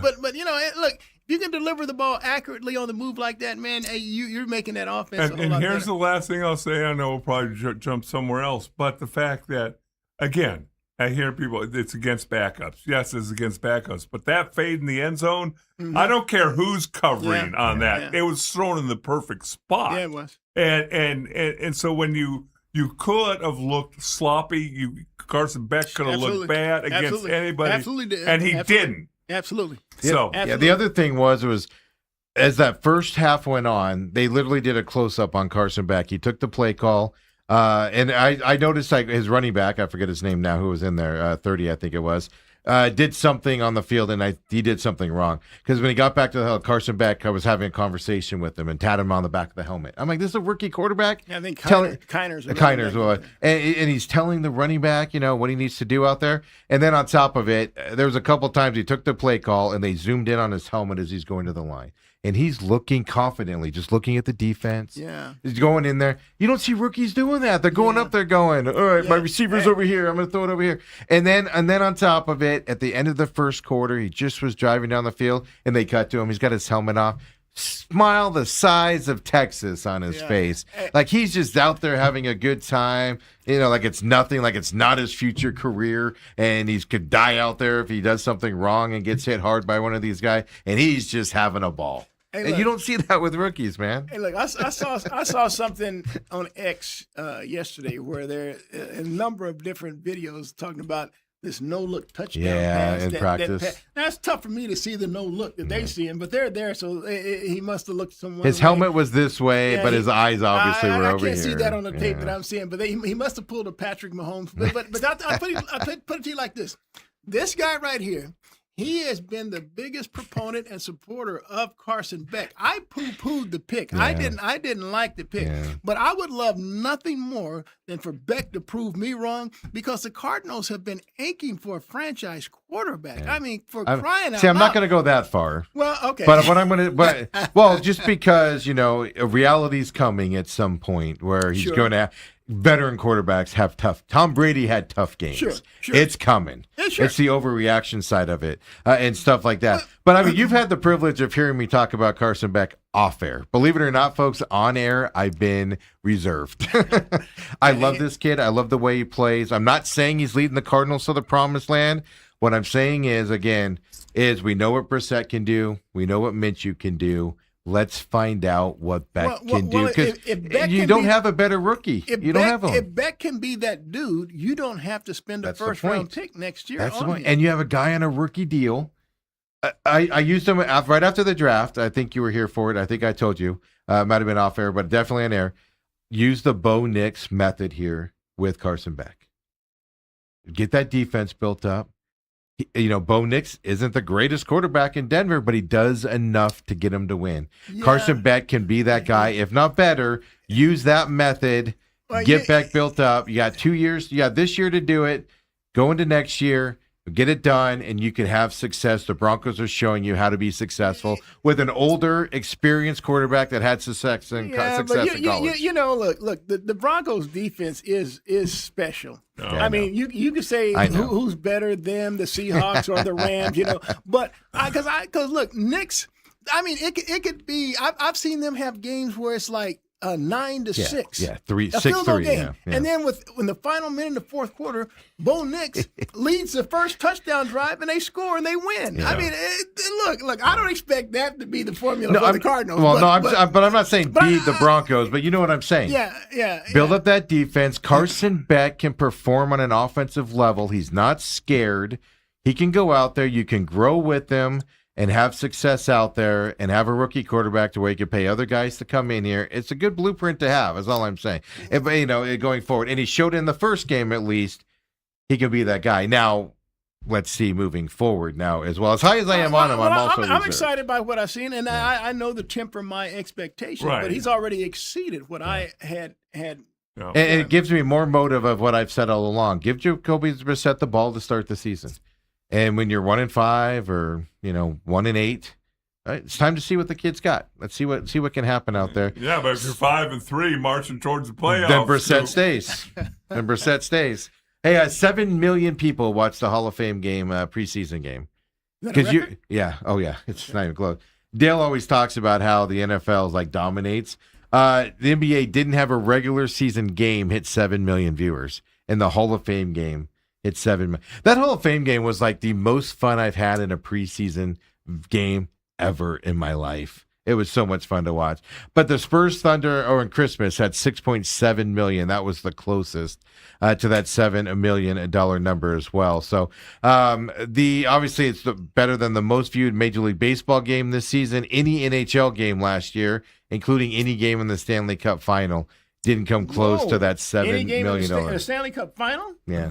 Didn't even come close to Whoa. that 7 million Hall of Fame number. We already know it's no secret we knew the NFL was king, but to have Canton and the Hall of Fame game put up those numbers relative to what we're talking about the other leagues, that is shocking. And not two of your marquee franchises. Well, that's it. Yeah, it wasn't the Cowboys and the Packers battling it out. Yeah. The Steelers weren't there as well. Last thing on football, two things. One on the Cardinals. We talked about Josh Sweat earlier in the show. He's on the sidelines. He's there. But I found it interesting that LaFleur had to come out, and his quote was, let's see if I have it here still. LaFleur's quote was, I don't have him here still. He said, whether you believe me or not, I'm not worried about him for September 13th at all, meaning the first game. Then Monty came out and said, we have no interest in trading Josh Sweat. And Josh Sweat's on the sideline. No word of what his injury is. No word of anything. Okay, well, let me ask you this. Monty says they have no interest in trading. Okay, well, all of those reports that came before that statement, that preceded that statement, it talked about how Sweat was unhappy. Yes. How he wanted out. Because Gannon's gone. Monty address him wanting to be those rumors, him wanting out and no, he didn't. Nope. Oh, nope. Jeez. This is my thing to Dale was what I read LaFleur's comments, and the Tampa Bay Buccaneers are dealing with this with their defensive linemen as well. Vita Vea? Yeah, and I like to call him Vita Vea. They're dealing with the same thing. Their coach is saying the same thing. He'll be ready for game one. Their GM is saying the same thing. We have no interest in trading him. There's discontent with Josh Sweat in this team, right? Yeah, especially because do we know what his injury is? No. No, but they don't talk about it. Yeah, but here's the deal. You may not have any interest in not trading him, but does he have any interest in wanting to stay and play for you? Exactly. So that's why I wanted to know if he had addressed that. It's just there's just the comments that are being made. Now they're asked. Don't get me wrong. They didn't just run to a podium and go, "We're not trading him." But so there's context to it. But if there wasn't discontent, all right, he's dealing with a knee injury. He's going to be ready to go. We're just giving him extra time. He's working out on the side where he's rehab. Nothing is being said except for he'll be ready for game one, and we have no interest in trading him. It's like you get defensive, right? He's going to be here, guys. He's going to be here and playing. It just tells me that there's something going on. So he's not really answering the question if he's happy and wants to be traded. You're just doing that PC answer. Yes. We have no interest in trading him. He's going to be here no matter what. It tells me it's not an injury situation. It's what I'm getting at. I'm reading it's not an injury situation. Yeah. It's a disgruntled player situation. Yeah. And can it be solved with money? I don't know. Yeah, you see, he can't be wanting more money to sign a free agent contract a year ago. But hey, come back and play for us again. We'll give you an extra $5 million. That's going to make you feel better, Dale. Here's the deal, though. Maybe the light bulbs came on. He saw that 3-14 season. Mm-hmm. He sees this team as. He's not dumb. He sees what Vegas in 0-17 in terms of being a favorite in game. Yeah. And he's like, man, I don't want to bust my ass on this pitiful team. Get me out of here. Same defensive coordinator. Yeah. On top of it, so is there going to be improvement? Look, it's the NFL. He's going to have if he wants to make money and play, he's going to have to play for the Cardinals if the Cardinals are steadfast on keeping him. Right. Absolutely. It doesn't just par for course that the Cardinals have possibly another disgruntled player in that locker room they're having to deal with everything positive. Think of the positive momentum the Cardinals had. That Hall of Fame game as a whole with a rookie quarterback, but then you saw other receivers be stars. you running backs that aren't going to get a lot of playing time at running back had some great games in that. And then you got Larry's enshrinement into that. And then we come right back to Steve Keim issues, now. And then, of course, Josh Sweat isn't here. And it's like, what?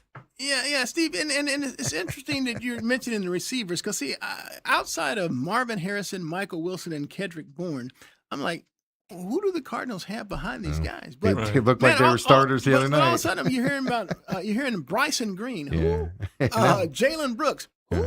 I mean, they were actually catching the ball and getting open. And there's a third guy. I can't even think of his name. It's not Semi Fehoko because he's a veteran. Yeah, there was another. He had a good game on Thursday, I know it too. was their 5th round pick, Reggie Virgil. Yeah, I heard Virgil's name a lot. Yeah, I'm like, wow. These guys are acquitting themselves pretty well. They're catching the ball, unlike what we've seen from Marvin. Yeah. No, it was that's what I took away from it was I expected some, unfamiliarity between quarterback and receivers. They look like they've been playing together for years out there. It was amazing to see out there. Last thing on football I got before we'll take our break and then, of course, talk Major League Baseball here is first-time eligibles for Pro Football Hall of Fame class of 2027. Tell me if they're Hall of Famers or not, Bruce and Dale. Rob Gronkowski. Yes. Really? Short time? Short time. Bruce? Played double-digit years. No, too big a name. I think I may give him not a first time. I think he's a Hall of Famer. Yeah, but a Hall of Famer. I'm not going to give him a first not ballot. first time because then we can get into arguments of who's ahead of him and all that. First ballot, no first Ben ballot. Roethlisberger. Oh, absolutely. Absolute? I would. Dale? I would approach it almost like Coop with Rob Gronkowski. I think he's a Hall of Famer. I'm not sure. I need to see who the list is. Well, let me put it this way: Ben Roethlisberger or Eli Manning. Only one of those two can go in. Well, they came in the same draft class. Yeah, I know. They were in the same draft class, but they retired different. Yeah, they did. They came in the but that's same my draft. point. Like Eli, a lot of people say Eli's not. I think Eli is, but Ben's in that category for me too. Where if he gets in, it's great. Well, if he doesn't get in, I can understand it If too. you look at Eli's stats, I mean, this dude threw. Almost as many interceptions as Brett Favre. Yeah. I mean, his touchdown interception ratio is terrible. His one-loss record is terrible. But the dude beat Brady twice in the Super Bowl. In spectacular fashion on top of it. So I would say, and look, his name resonates. That name on the back of the jersey resonates. Manning. Yeah. And so I think just based on that, they'll put him in. Yeah.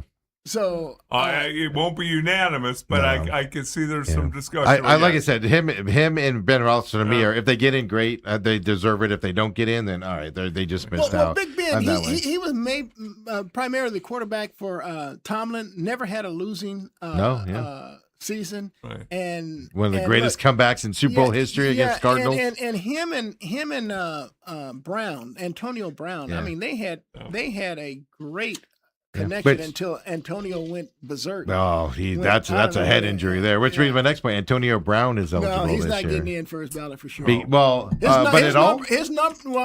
his numbers are there. Off the field, though, it's going to hurt him. I'm going to hurt him. I'm going to penalize him for probably the first two. Yeah. But you think he is Hall of Fame material? Oh, his numbers are just unbelievable. Yeah, Dale. On down the line. That's the thing, Antonio Brown. Like you look at his number and you're like bona fide Hall of Famer. Dude, there's no and then question. you go, oh, but all the other stuff. Yeah.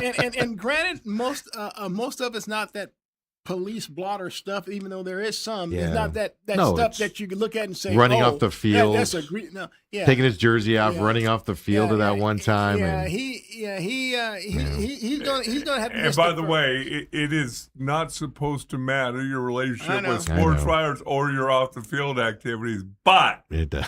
That's kind of hard to swallow first ballot. Yeah. And then Adrian Peterson.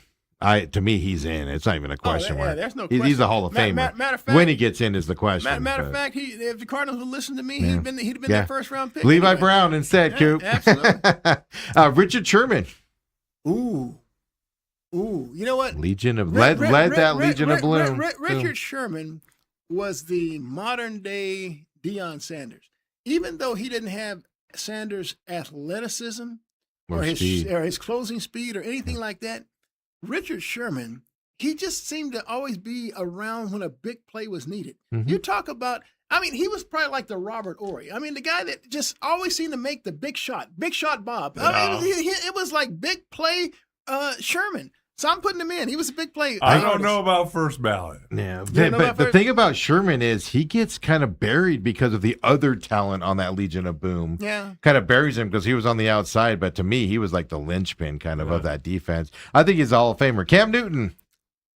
Ooh. No. In my eyes, no. No, even though he was Rookie of the Year, quarterback, Change the quarterback game to a Super Bowl. Yeah.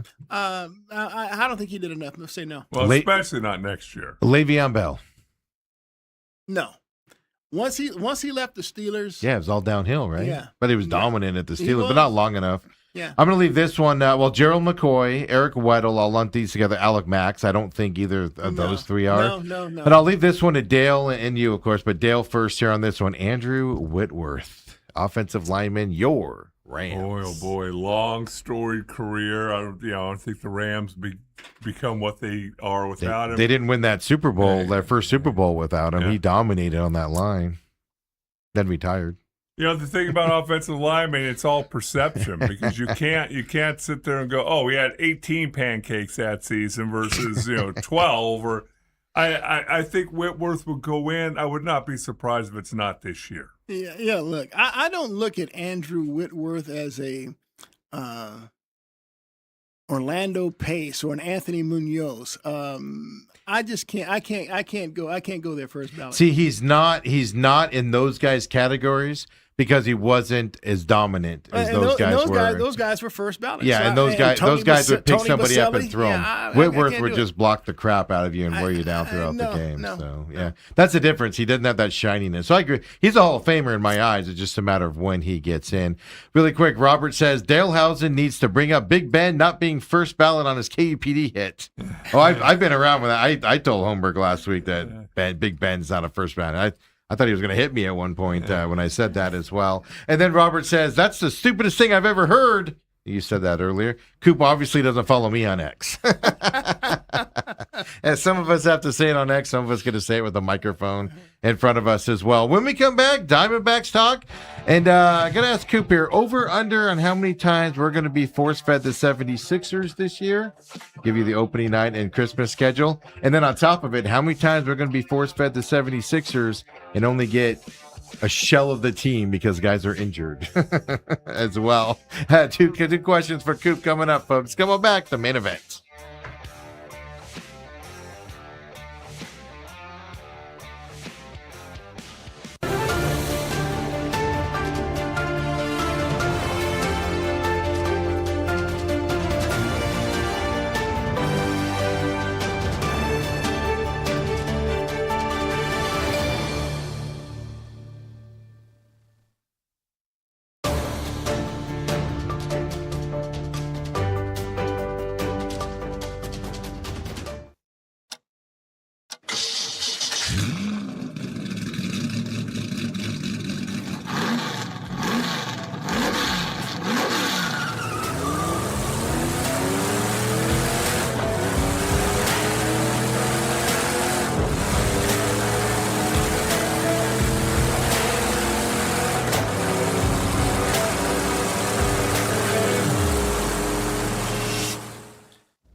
And we're back here, second hour main event with this guy, legend Bruce Cooper, and then this other legend here. Folks, he just had success at SMU, rolls up to, gets to the AFC Championship game with the Bills, the lowly Bills, and starts their franchise on their record side. He tried to tank the Raiders, but he was like, Raiders were like, we don't want to win, Dale. You fake your injury, and we'll just ship you out of here to Dallas. Goes to Dallas, wins 3 Super Bowls. Even the Ravens, he goes to the Ravens for 2 games and gets them into a playoff run as well, and then there's me. I ate a taco last night. with or without steak? No steak. Hey, there's an article in ESPN today, and it has the going price for Power 4 positional players in college football. Oh, football, yeah. Is quarterbacks higher than my mom and dad had me 40 years too early. At quarterbacks, are they over $4 million now? What are we talking, Dale? What are we talking? For an offensive tackle, and going into my junior senior year, I mean, I was a solid starter, all conference guy, all American my senior year. Between Power 4s between $1.2 and $1.5 million. Wow. 1.2, 1.5. Coop, I had to play 4 years in the NFL to get 1.2 million. Hey, Coop. You'd have said, hey, man, can I get more eligibility? Yeah. Coop, he played at SMU. You don't think he was getting that in a McDonald's bag? That's right. Yeah. Dale was like, hey, look, hey, man, I know about Dickerson and James, but come on, man. Somebody's opening a hole for me. Give me mine. Wrong position. Come on, Dale. Tell me. Fess up, Dale. He won't admit it. He will not admit it, even off air, what came his way there. But yeah, no, isn't that crazy? That's why you're going to see a lot of guys start staying in college a lot more, because it's more than what you'll make. Like Carson Beck took a serious pay cut to go to the Cardinals in the third round. Look at Trinidad Chambliss, the quarterback I like the most in his. He's 24 now, so that means when he plays his first game in the NFL, the preseason, he'll be 25. And so he could have put his name in the draft this year, but Ole Miss was offering him something that he said, I'm not going to see in the NFL, at least my rookie year, because they're not even talking first round for me. And so they went to court. He got that extra year. Yeah. So, Dale, you're right. I mean, it pays to play college football at the Power 4 level. It certainly does. Wow. Hey, really quick, NBA, we have the opening night schedule, and of course it just flipped off my screen here as well. Opening night, Tuesday, October 20th, Celtics, Pistons lead us off first. 76ers, Knicks. That turns into something here, right? Sixers will win that. And then Oklahoma City Spurs is the night game there as well. Yeah. Ooh. That's trying to follow the NFL model. That's a heck of an opening night, man. I might sit down and watch all three. That triple header. Oh, what night is that? Tuesday, October 20th. Oh, brother. Then you go to Wednesday. I may not even come in here. Yeah, exactly. You're going to be all excited about it. It doesn't start till like 3 p.m. our time or something like that, I think. So you have plenty of time afterwards. Wednesday, then you've got Golden State Lakers. That's one. You've got Minnesota Heat. Giannis coming back right there. Rudy Gobert and those guys coming up here. Then Thursday, you've got Cleveland 76ers, Nuggets, Oklahoma City as well. And then you've got Knicks Celtics on Friday night. Where are the Phoenix Suns in this national lineup? This is kind of my point, Coop, is with all the talk about an improved Suns team again this year, they're re-signing, bringing everybody back with what they did last year. Obviously, the national broadcasters don't care. Well, look, the Sixers had the best offseason, and so if I were a TV or league executive, I would certainly have them in the max number of times that I could. I mean, I know, but don't you worry about injuries? They're going to get burned where, how many games is LeBron going to play this year? Joel Embiid has played more games, more games in his career than he's played in. Okay, so even with that being said, you still have Tyrese Maxey, and I know people they don't really recognize the name VJ Edgecombe because he was a rookie. Mm-hmm. He was like one of the best rookies last year. You have Jaylen Brown. Yeah. Those are three guys that don't miss games.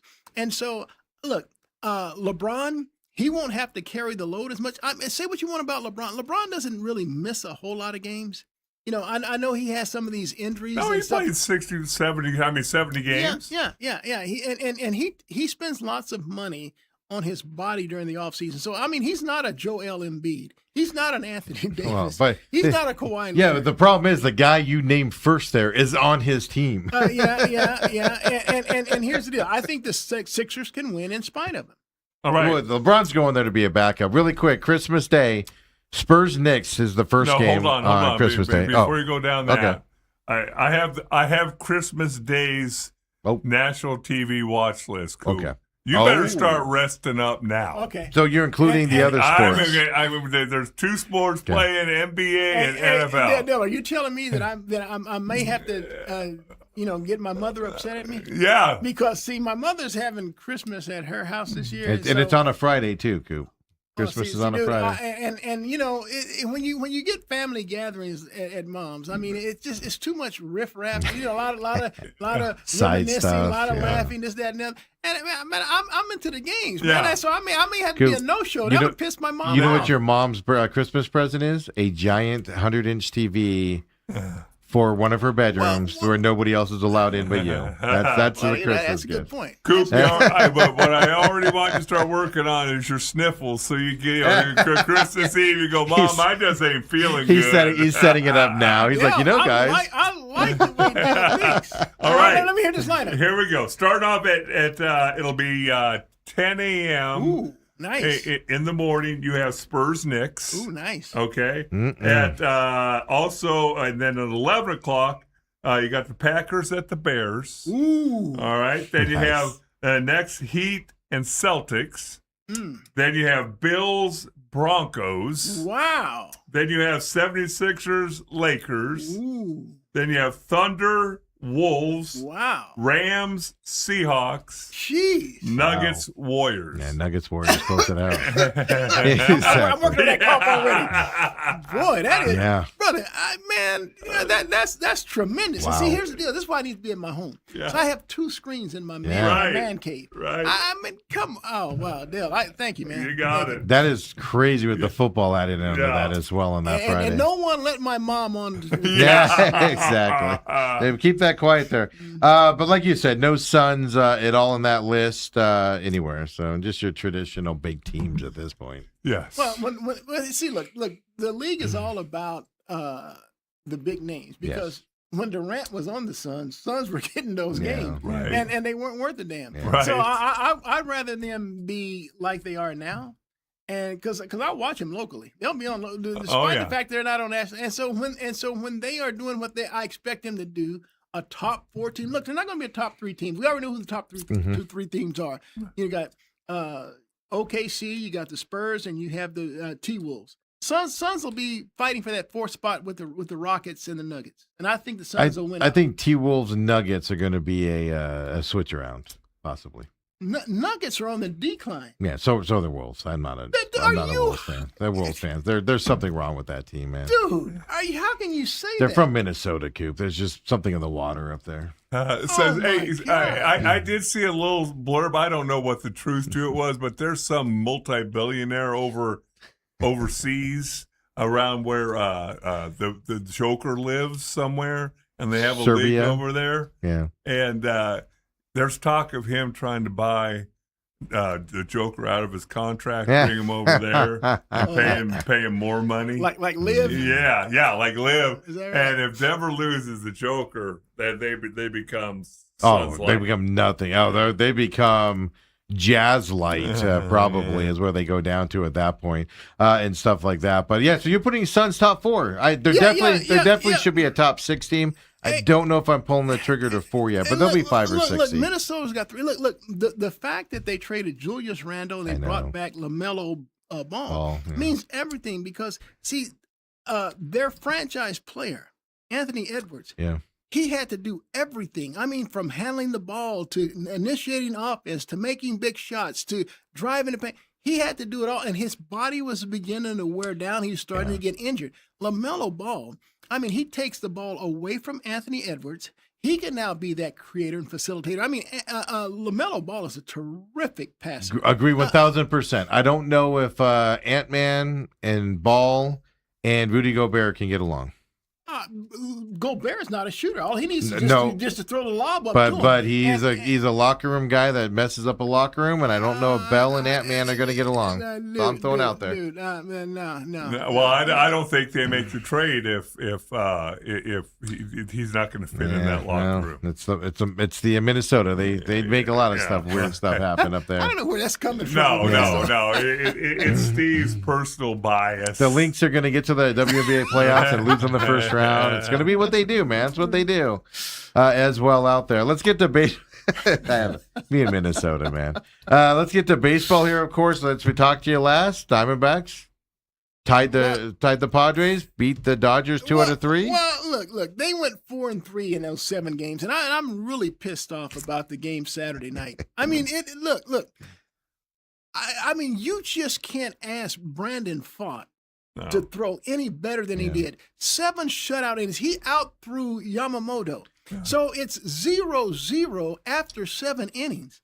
The Diamondbacks, top of the 8th, bring in Jonathan Loaiza to pitch. He gives up a solo homer to Kyle Tucker. I'm thinking it's going to be a tough luck loss, because now it's the bottom of the 9th inning. 1-0. They have on their closer Edwin Diaz. Yeah.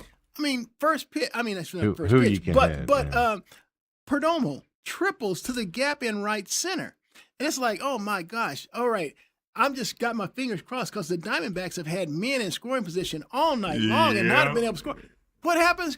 Corbin Carroll triples to left field. Back-to-back triples. We're tied at 1. We're 90 feet away from a second consecutive walk-off. Ryan Walsmith with a 2-run bomb in the 9th the night before. I mean, I'm like, how about this? We're going to win the series. And, man, I just couldn't believe what happened. And so to see the Diamondbacks lose that game, and keep in mind, the only hit Ohtani gets an entire series is that little scratch thing that Tawa should have been able to backhand. Mm-hmm. I 1 mean, for dude, 11 in the series. I mean, it's unbelievable. But the Diamondbacks did win the series, but I couldn't help but think this. 2 years ago, after the Diamondbacks hit, and we're talking about 2024, a year after they had gone to the World Series, right? They have a 8-0 lead in the 7th inning against the Milwaukee Brewers in Milwaukee. Diamondbacks lost that game. And I was saying, I sure hope that doesn't come back to haunt them. Well, I'll be darned. Last game of the year, Braves and Mets, they have to play a doubleheader. Diamondbacks need one of those teams, either the Mets or the Braves. They need them to sweep a split and they're out. Well, if they had won that game in Milwaukee, they're guaranteed in. They're guaranteed in. That one game would have put them in. But I'm now here finding myself saying, I sure hope that game doesn't come back to haunt them again. Because, I mean, shoot, man, let's face it. They're tied with Philly for the second wild card spot. Yep. So the other, actually, they have the second wild card spot. Throw it up, Ethan. Right now, throw up the NL wild card standings. Right now, they have the season series lead over the Philly. So, but the Padres. But they play them again here coming up again. The Padres are only a game back. Yeah. Dude, this is nothing but a scramble to the end. And if it comes down to that one game again that throws us out, man, I am going to be so bitter. But can you put it on this one game on Saturday night, or can you put it to the blown saves from Seawald that started creeping in and you kept throwing them out there and stuff like that? This the Saturday one. I mean, you have to take the one that stands out the most. Yeah. Man, you are 90 feet away. No, I don't. Bottom of the 9th inning at home. But it's execution. That's what I hate. And to me, it goes back to coaching. It's execution. Oh, it's not coaching. You practice these moments to bunt. You practice these moments to bunt. You practice these moments to hit. Look. You don't bunt. Look, with Corbin at third base, nobody out, game tied at 1. Well, you're not bunting, Marte. 3, 4, and 5 hitters coming up. Yeah. 3, 4, and 5. It's not like you're 7, 8, 9 hitters. You would have surprised the world if Marte would have laid down a bunt right there. First of all, the Dodgers brought their infield in. I know. They brought and no, I'm not putting that on Lovello. That's the players, man. Come on now. I'm not letting you get away with that, but no. Yeah, first of all, it's a brutal decision. Well, what? Oh, geez, there we go. I just No, it's absolutely unacceptable for you not to score in that Yeah, situation man, and that's win that gotta game. I agree really tick me 100% off. Tick me and off. stuff like that. But look, they recovered. They won on Sunday. Dude, It was that's behind not the a back of recovery. That Erod. should have been a sweep. Okay. Coop, But come but on. you could No, but no, no, what I'm saying no. is you could Coop. see they come in on Sunday and then they're just like we should have won yesterday. I'm and you not lose buying again. that. I'm not Oh. buying not in this pitted race, man. So Look, did I say something stupid and then you followed up with Yeah, something with stupid? something Coop? more stupid. No, okay. The stupid brothers, though. You got the bad brothers, stupid brothers. Something with the seat over here. Because they would have won Saturday night, you're saying that that Eduardo Rodriguez wouldn't have come out and thrown 115 pitches the next day. No, the other side of it is their bullpen got taxed to where we found out after Sunday 4 guys were not able to be pitched on Sunday as well. So Erod had to go that extra inning to try to get there. That would have been the same case whether they won in the ninth or No, not. they'd No, have been no. lackadaisical. 'Cause they had to go already 10th won again. the series, Yeah. Coop. They already won the series then. Why? Look, okay, that's like you saying. All right, we won the NFC Championship game against these guys last year. Yeah. So NFC Championship game against the same team this year. Hey man, we got this. You're not going to say that. No, but you're also you're a little more satisfied in baseball, Coop. Dale, Is stop it. this passion? I get it because Saturday night was unacceptable not scoring. In It's that. I agree with frustrating. you. It's what the Diamondbacks do. It is beyond frustrating how you can have 22 people in scoring position and not score 3 of them. You know, it is ridiculous that what happened to the Diamondbacks yeah, it was happened. unbelievable. The hitting is the most ridiculous thing to deal with. It's frustrating as all heck. 1,000%. Okay, so you think this final month and a half of the season, down this pennant stretch, that hitting is the most critical part that the 100%. Diamondbacks have to get? What do you say? He says hitting. See, I'm going to narrow it down more than that. I think they're hitting fine. They're having opportunities. Situational hitting. Which goes to Saturday night. When you get a guy on second or third base, he's got to score down the stretch. Again, you know, if you get 12 runners in scoring position, you got to bring home 5 of them. Yeah. You can't go 1 for 12 or 2 for 27 or some of these numbers that they're putting up. So I say situationally. Well, What do you say? I don't argue with either one of you, but for me, they need their stars to be stars. Well, that goes to the hitting, though. Cattell That's what I'm saying. and Corbin, Yeah. dude, I mean, Corbin's really starting to piss me off. I mean, Perdomo. Perdomo's at the times. one guy that Yeah. looks like he's scratching himself. But that's out what of I mean by hitting is, can you imagine what this team would be if Marte, Corbin, and Perdomo were producing at the level we expect from them? Look, This team would be unbeatable. Coop. in a season in which Gabby Moreno is having a career year, you have your stars who are hitting below 250. Yeah. I mean, for crying out loud, man. Well, you got Perdomo at 244, you got Carroll at 241, you got Marte at 247, and you got Waldschmidt, he's at 290. Yeah. You've got Vargas is having a good year, as you said. Moreno over 300, and so I will agree with you. But I think I heard the numbers. I think Bob Brenly said it on the broadcast. He gave the numbers for the month of July for both Cattell and for Corbin. Yeah. And it was horrible. Yeah. I mean, dang. I mean, I'm no baseball player, but heck, I think I can scratch out maybe 5 hits here, 4 hits there. You know. Well, that's what I mean by hitting is mainly their main guy. You're getting enough from Waldschmidt. You're getting enough from Tawa for the most part. You know, up or down. You're getting enough from Kepler. You're getting enough from Arenado. What you're missing is right now with this team and most of the season is Marte, Perdomo, and Carroll not getting those timely hits and stuff. And that if they can figure out that and get 2 out of 3 of those guys consistently hitting like you expect them to do, this team's unbeatable. But here's the deal with Perdomo. The way their pitching's even though Perdomo's average may not be what you think it is, it should be a leadoff guy. Have you watched this guy work pitchers? Yeah. I mean, he fouls ball, and then he gets those walks. So those walks are not going to be reflective in his batting average, but his on base percentage has really picked up. And I agree. Yeah, and so, but the other 2 guys, I mean, it's like. But great, so Perdomo gets on it. Nobody can hit him in because Carroll's struggling and Marte's struggling out there and stuff. I mean, but Carroll, if this team could figure out hitting Coop, they're gonna. But here's the deal: they compete for the Dodgers for first place, like Dale called earlier in the show. But here's the deal: even the announcers have pointed it out, and we know it to be true. the book on Carroll is you throw him that high Right, he outside chases pitch and it. he goes chasing. Dude, you would think that his hitting coaches, I mean, would sit down and tell this dude, I mean, come on, man. He's watched enough film. But he goes up and he repeats the same thing every freaking time. Yeah. He's driving me crazy. I mean, Sirocco comes back last night, gets that, 4 1/3 inning, I think is what he officially got charged with here.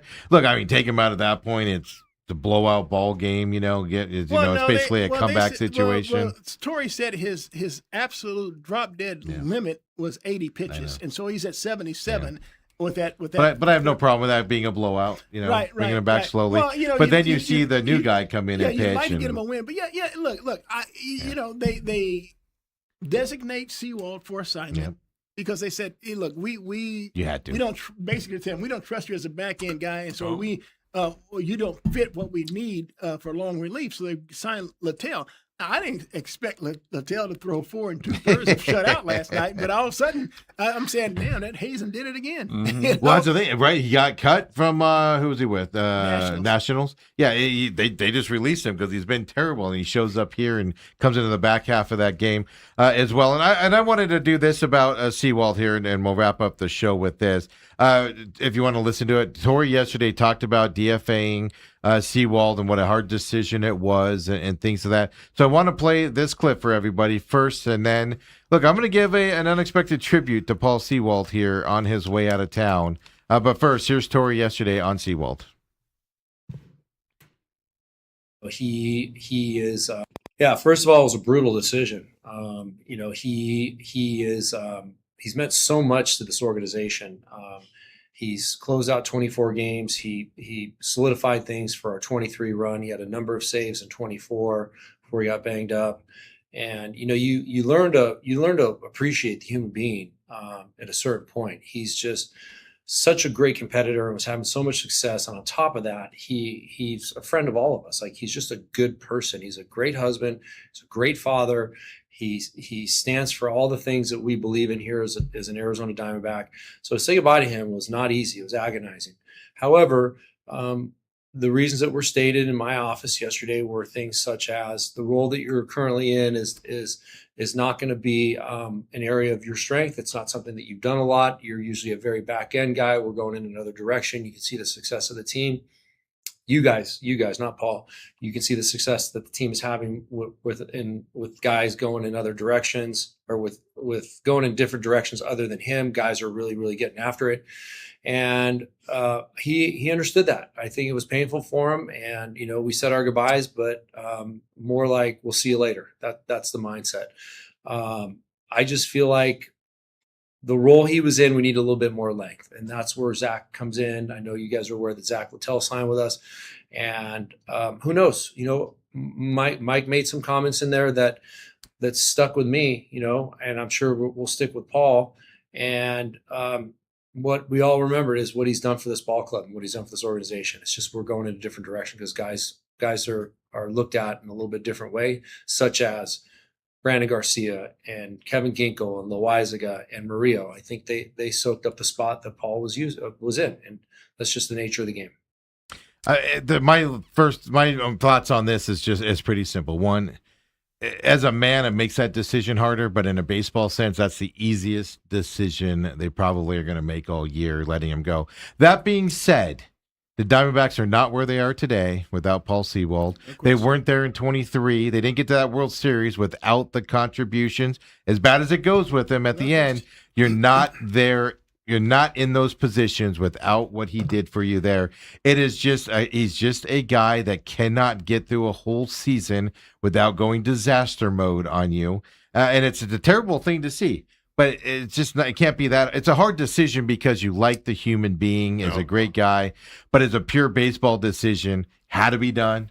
No, they had to do it, and that's one thing I'll give these guys credit for. They tend to delay these types of decisions. Steve Baven-Smith, C. Seawald last year, C. Seawald the year before. They tend to delay these types of decisions there, and they realized it early. They capitalized on it, and so you got to give everybody credit on that. I wish Seawald the best. It's just, your role's gone here now. It fell apart, but you also have to acknowledge we're not here in this position. They're not in the second spot in the wild card without Paul Sewald this year. No question. Look, here on this very show, both you and Dale as well, I mean, we commended Mike Hazen for his foresight in bringing Sewald back because I poo-pooed it from the beginning. Yeah. I don't want to see him back. But Sewald, just like Tori said, I mean, this guy was nails. I mean, we talked about how the Diamondbacks, he was one of their brightest stars, if not their MVP early on. I mean, he saved 23 of his first 24 opportunities. Yes. It's only like Steve talked about, it inevitably, late in the season, around this time, he tends to fade, except for the year the Diamondbacks acquired him around this time, and going forward in the 23 World Series From Seattle, right? Right. Yeah. But he's fading. I mean, look, I think the stat was he had pitched like 11 innings and given up 18 earned runs. I mean, he could one of those outings. I mean, his first 5. I mean, I think it was another game, the only game that Fott didn't win that he started before this game here. He had a 6-3 lead in the bottom of the 9th inning. Gave up a double, 2-run homer, solo home run. All of a sudden, it's 6-6. Yeah. He was giving up home runs. He just couldn't get people out anymore. I don't know what the deal was, but yeah, it's time to move on and thank him for his contributions because, like Tori said, Diamondbacks wouldn't be in this situation without him. I think they handled it as professionally as you could, because you're right. I mean, obviously, the general manager, the owner, and the skipper are all going to remember more of the good things than the couple bad outings at the end, whereas fans tend to focus on the bad a lot more than they tend to they focus on the good, i.e. Steve McCollum. Did you not just hear what I said? The Diamondbacks are not in this position without Paul Sewald. Stephen I'm J. giving the guy McCollum. credit for once in my life. Hey, breaking news, I'll give this. Dale saw it a little bit ago. The Vikings have named Kyler Murray their starting quarterback, according to ESPN. Not a shocker in my eyes. I'm shocked by that. Are you? Of course Oh, not. I was going to say with JJ there as well. I'm wondering what that means for JJ in that locker room. I wonder how the quarterback dynamic is going to be. Because JJ was not happy Kyler was there. We'll have to see if Kyler burns. But I don't have my official picks out, but I'm expecting the Vikings to win 10, 11 games this year. Well, here's the with deal. Kyler Murray as their if you're a quarterback. Viking fan, or even some players on that coaching staff, J.J. McCollum was your Paul Sewald. McCarthy. Yeah, he was your Paul Sewald. Don't blame him at me. Because they gave him every opportunity to be that guy last year, and he failed. And so now they've lost confidence in him. The next interception he throws, they're going to say, "Here we go again." It's almost like the Paul Sewald. Well, the next home run he it's worse. said, "Oh, get him out." The of star receiver doesn't want J.J. McCarthy as the quarterback and wants Kyler Murray. That alone decision is fairly easy. And I think he's going to have a good year. We're going to be sitting here as Cardinals fans going, of course. Of course this is happening right now. Don't worry about it, though, because they'll get to the playoffs and look like garbage because it's Minnesota. Well, look. If the Cardinals had this coaching staff and these players, because they needed a Jeremiah Love. They needed a Tyler Algier. That running back room, like I've said before, I think it's one of the best in the league right now. And I know people don't really know a whole lot about Jeremiah Love, but just watch. Guy stays healthy, you'll see. And so that's the quarterback's best friend. Turn around, hand the ball off. It takes a lot of pressure. The Cardinals were asking Kyler to be Superman and win the games for him. Yes. They're not asking him to do that in Minnesota. They said, hey, get it to our bevy of stars. I mean, look at his receiving core. Justin Jefferson, Jordan Addison, Jawan Jennings. His tight end is T.J. Hawkinson. So don't discount their running game last year. It would set the tone. Aaron Jones and Jordan Mason. Yeah, I mean, he's got some weapons. I mean, do you say Minnesota double-digit wins? Oh, absolutely. Yeah, I got him at least 10. And here's the deal: that's in a very, very tough division. Yeah. I mean that division is tougher than the West if you consider all four teams, because there's a fourth team in the West that stinks. That is true. But in that division in North, every team is good. I mean, from the Bears to the Lions to the Packers to the Vikings, they're all good. Yeah. Yeah, I agree 100% with that. Well, let's get out of here, fellas. Bruce Cooper joins us, of course, every Tuesday as well. We'll be back tomorrow morning at 8 o'clock as well. Robert, really quick, says Tawa should have been playing behind the runner in that situation with that catcher on first for that, I guess, misplayed ball there as well. And then Robert says being down 4 relievers is on the 728 and 748 manager with his record there as well. Now tell me this, Coop, when we come back next Tuesday, will ASU have a starting quarterback name? Yeah. They hit the Tana Center today, right? It's either today or tomorrow, but yeah, it's this week. I forget which day. No. No. All right. Do you think Keene's going to keep it? I tell you this. I do. Yeah, he's in the conversation where I was telling you beforehand. The fact they haven't named anybody. Yeah, they're going to give Boley every opportunity to win, but he ain't going to do it. You just said what I was thinking. They're like, please, Boley.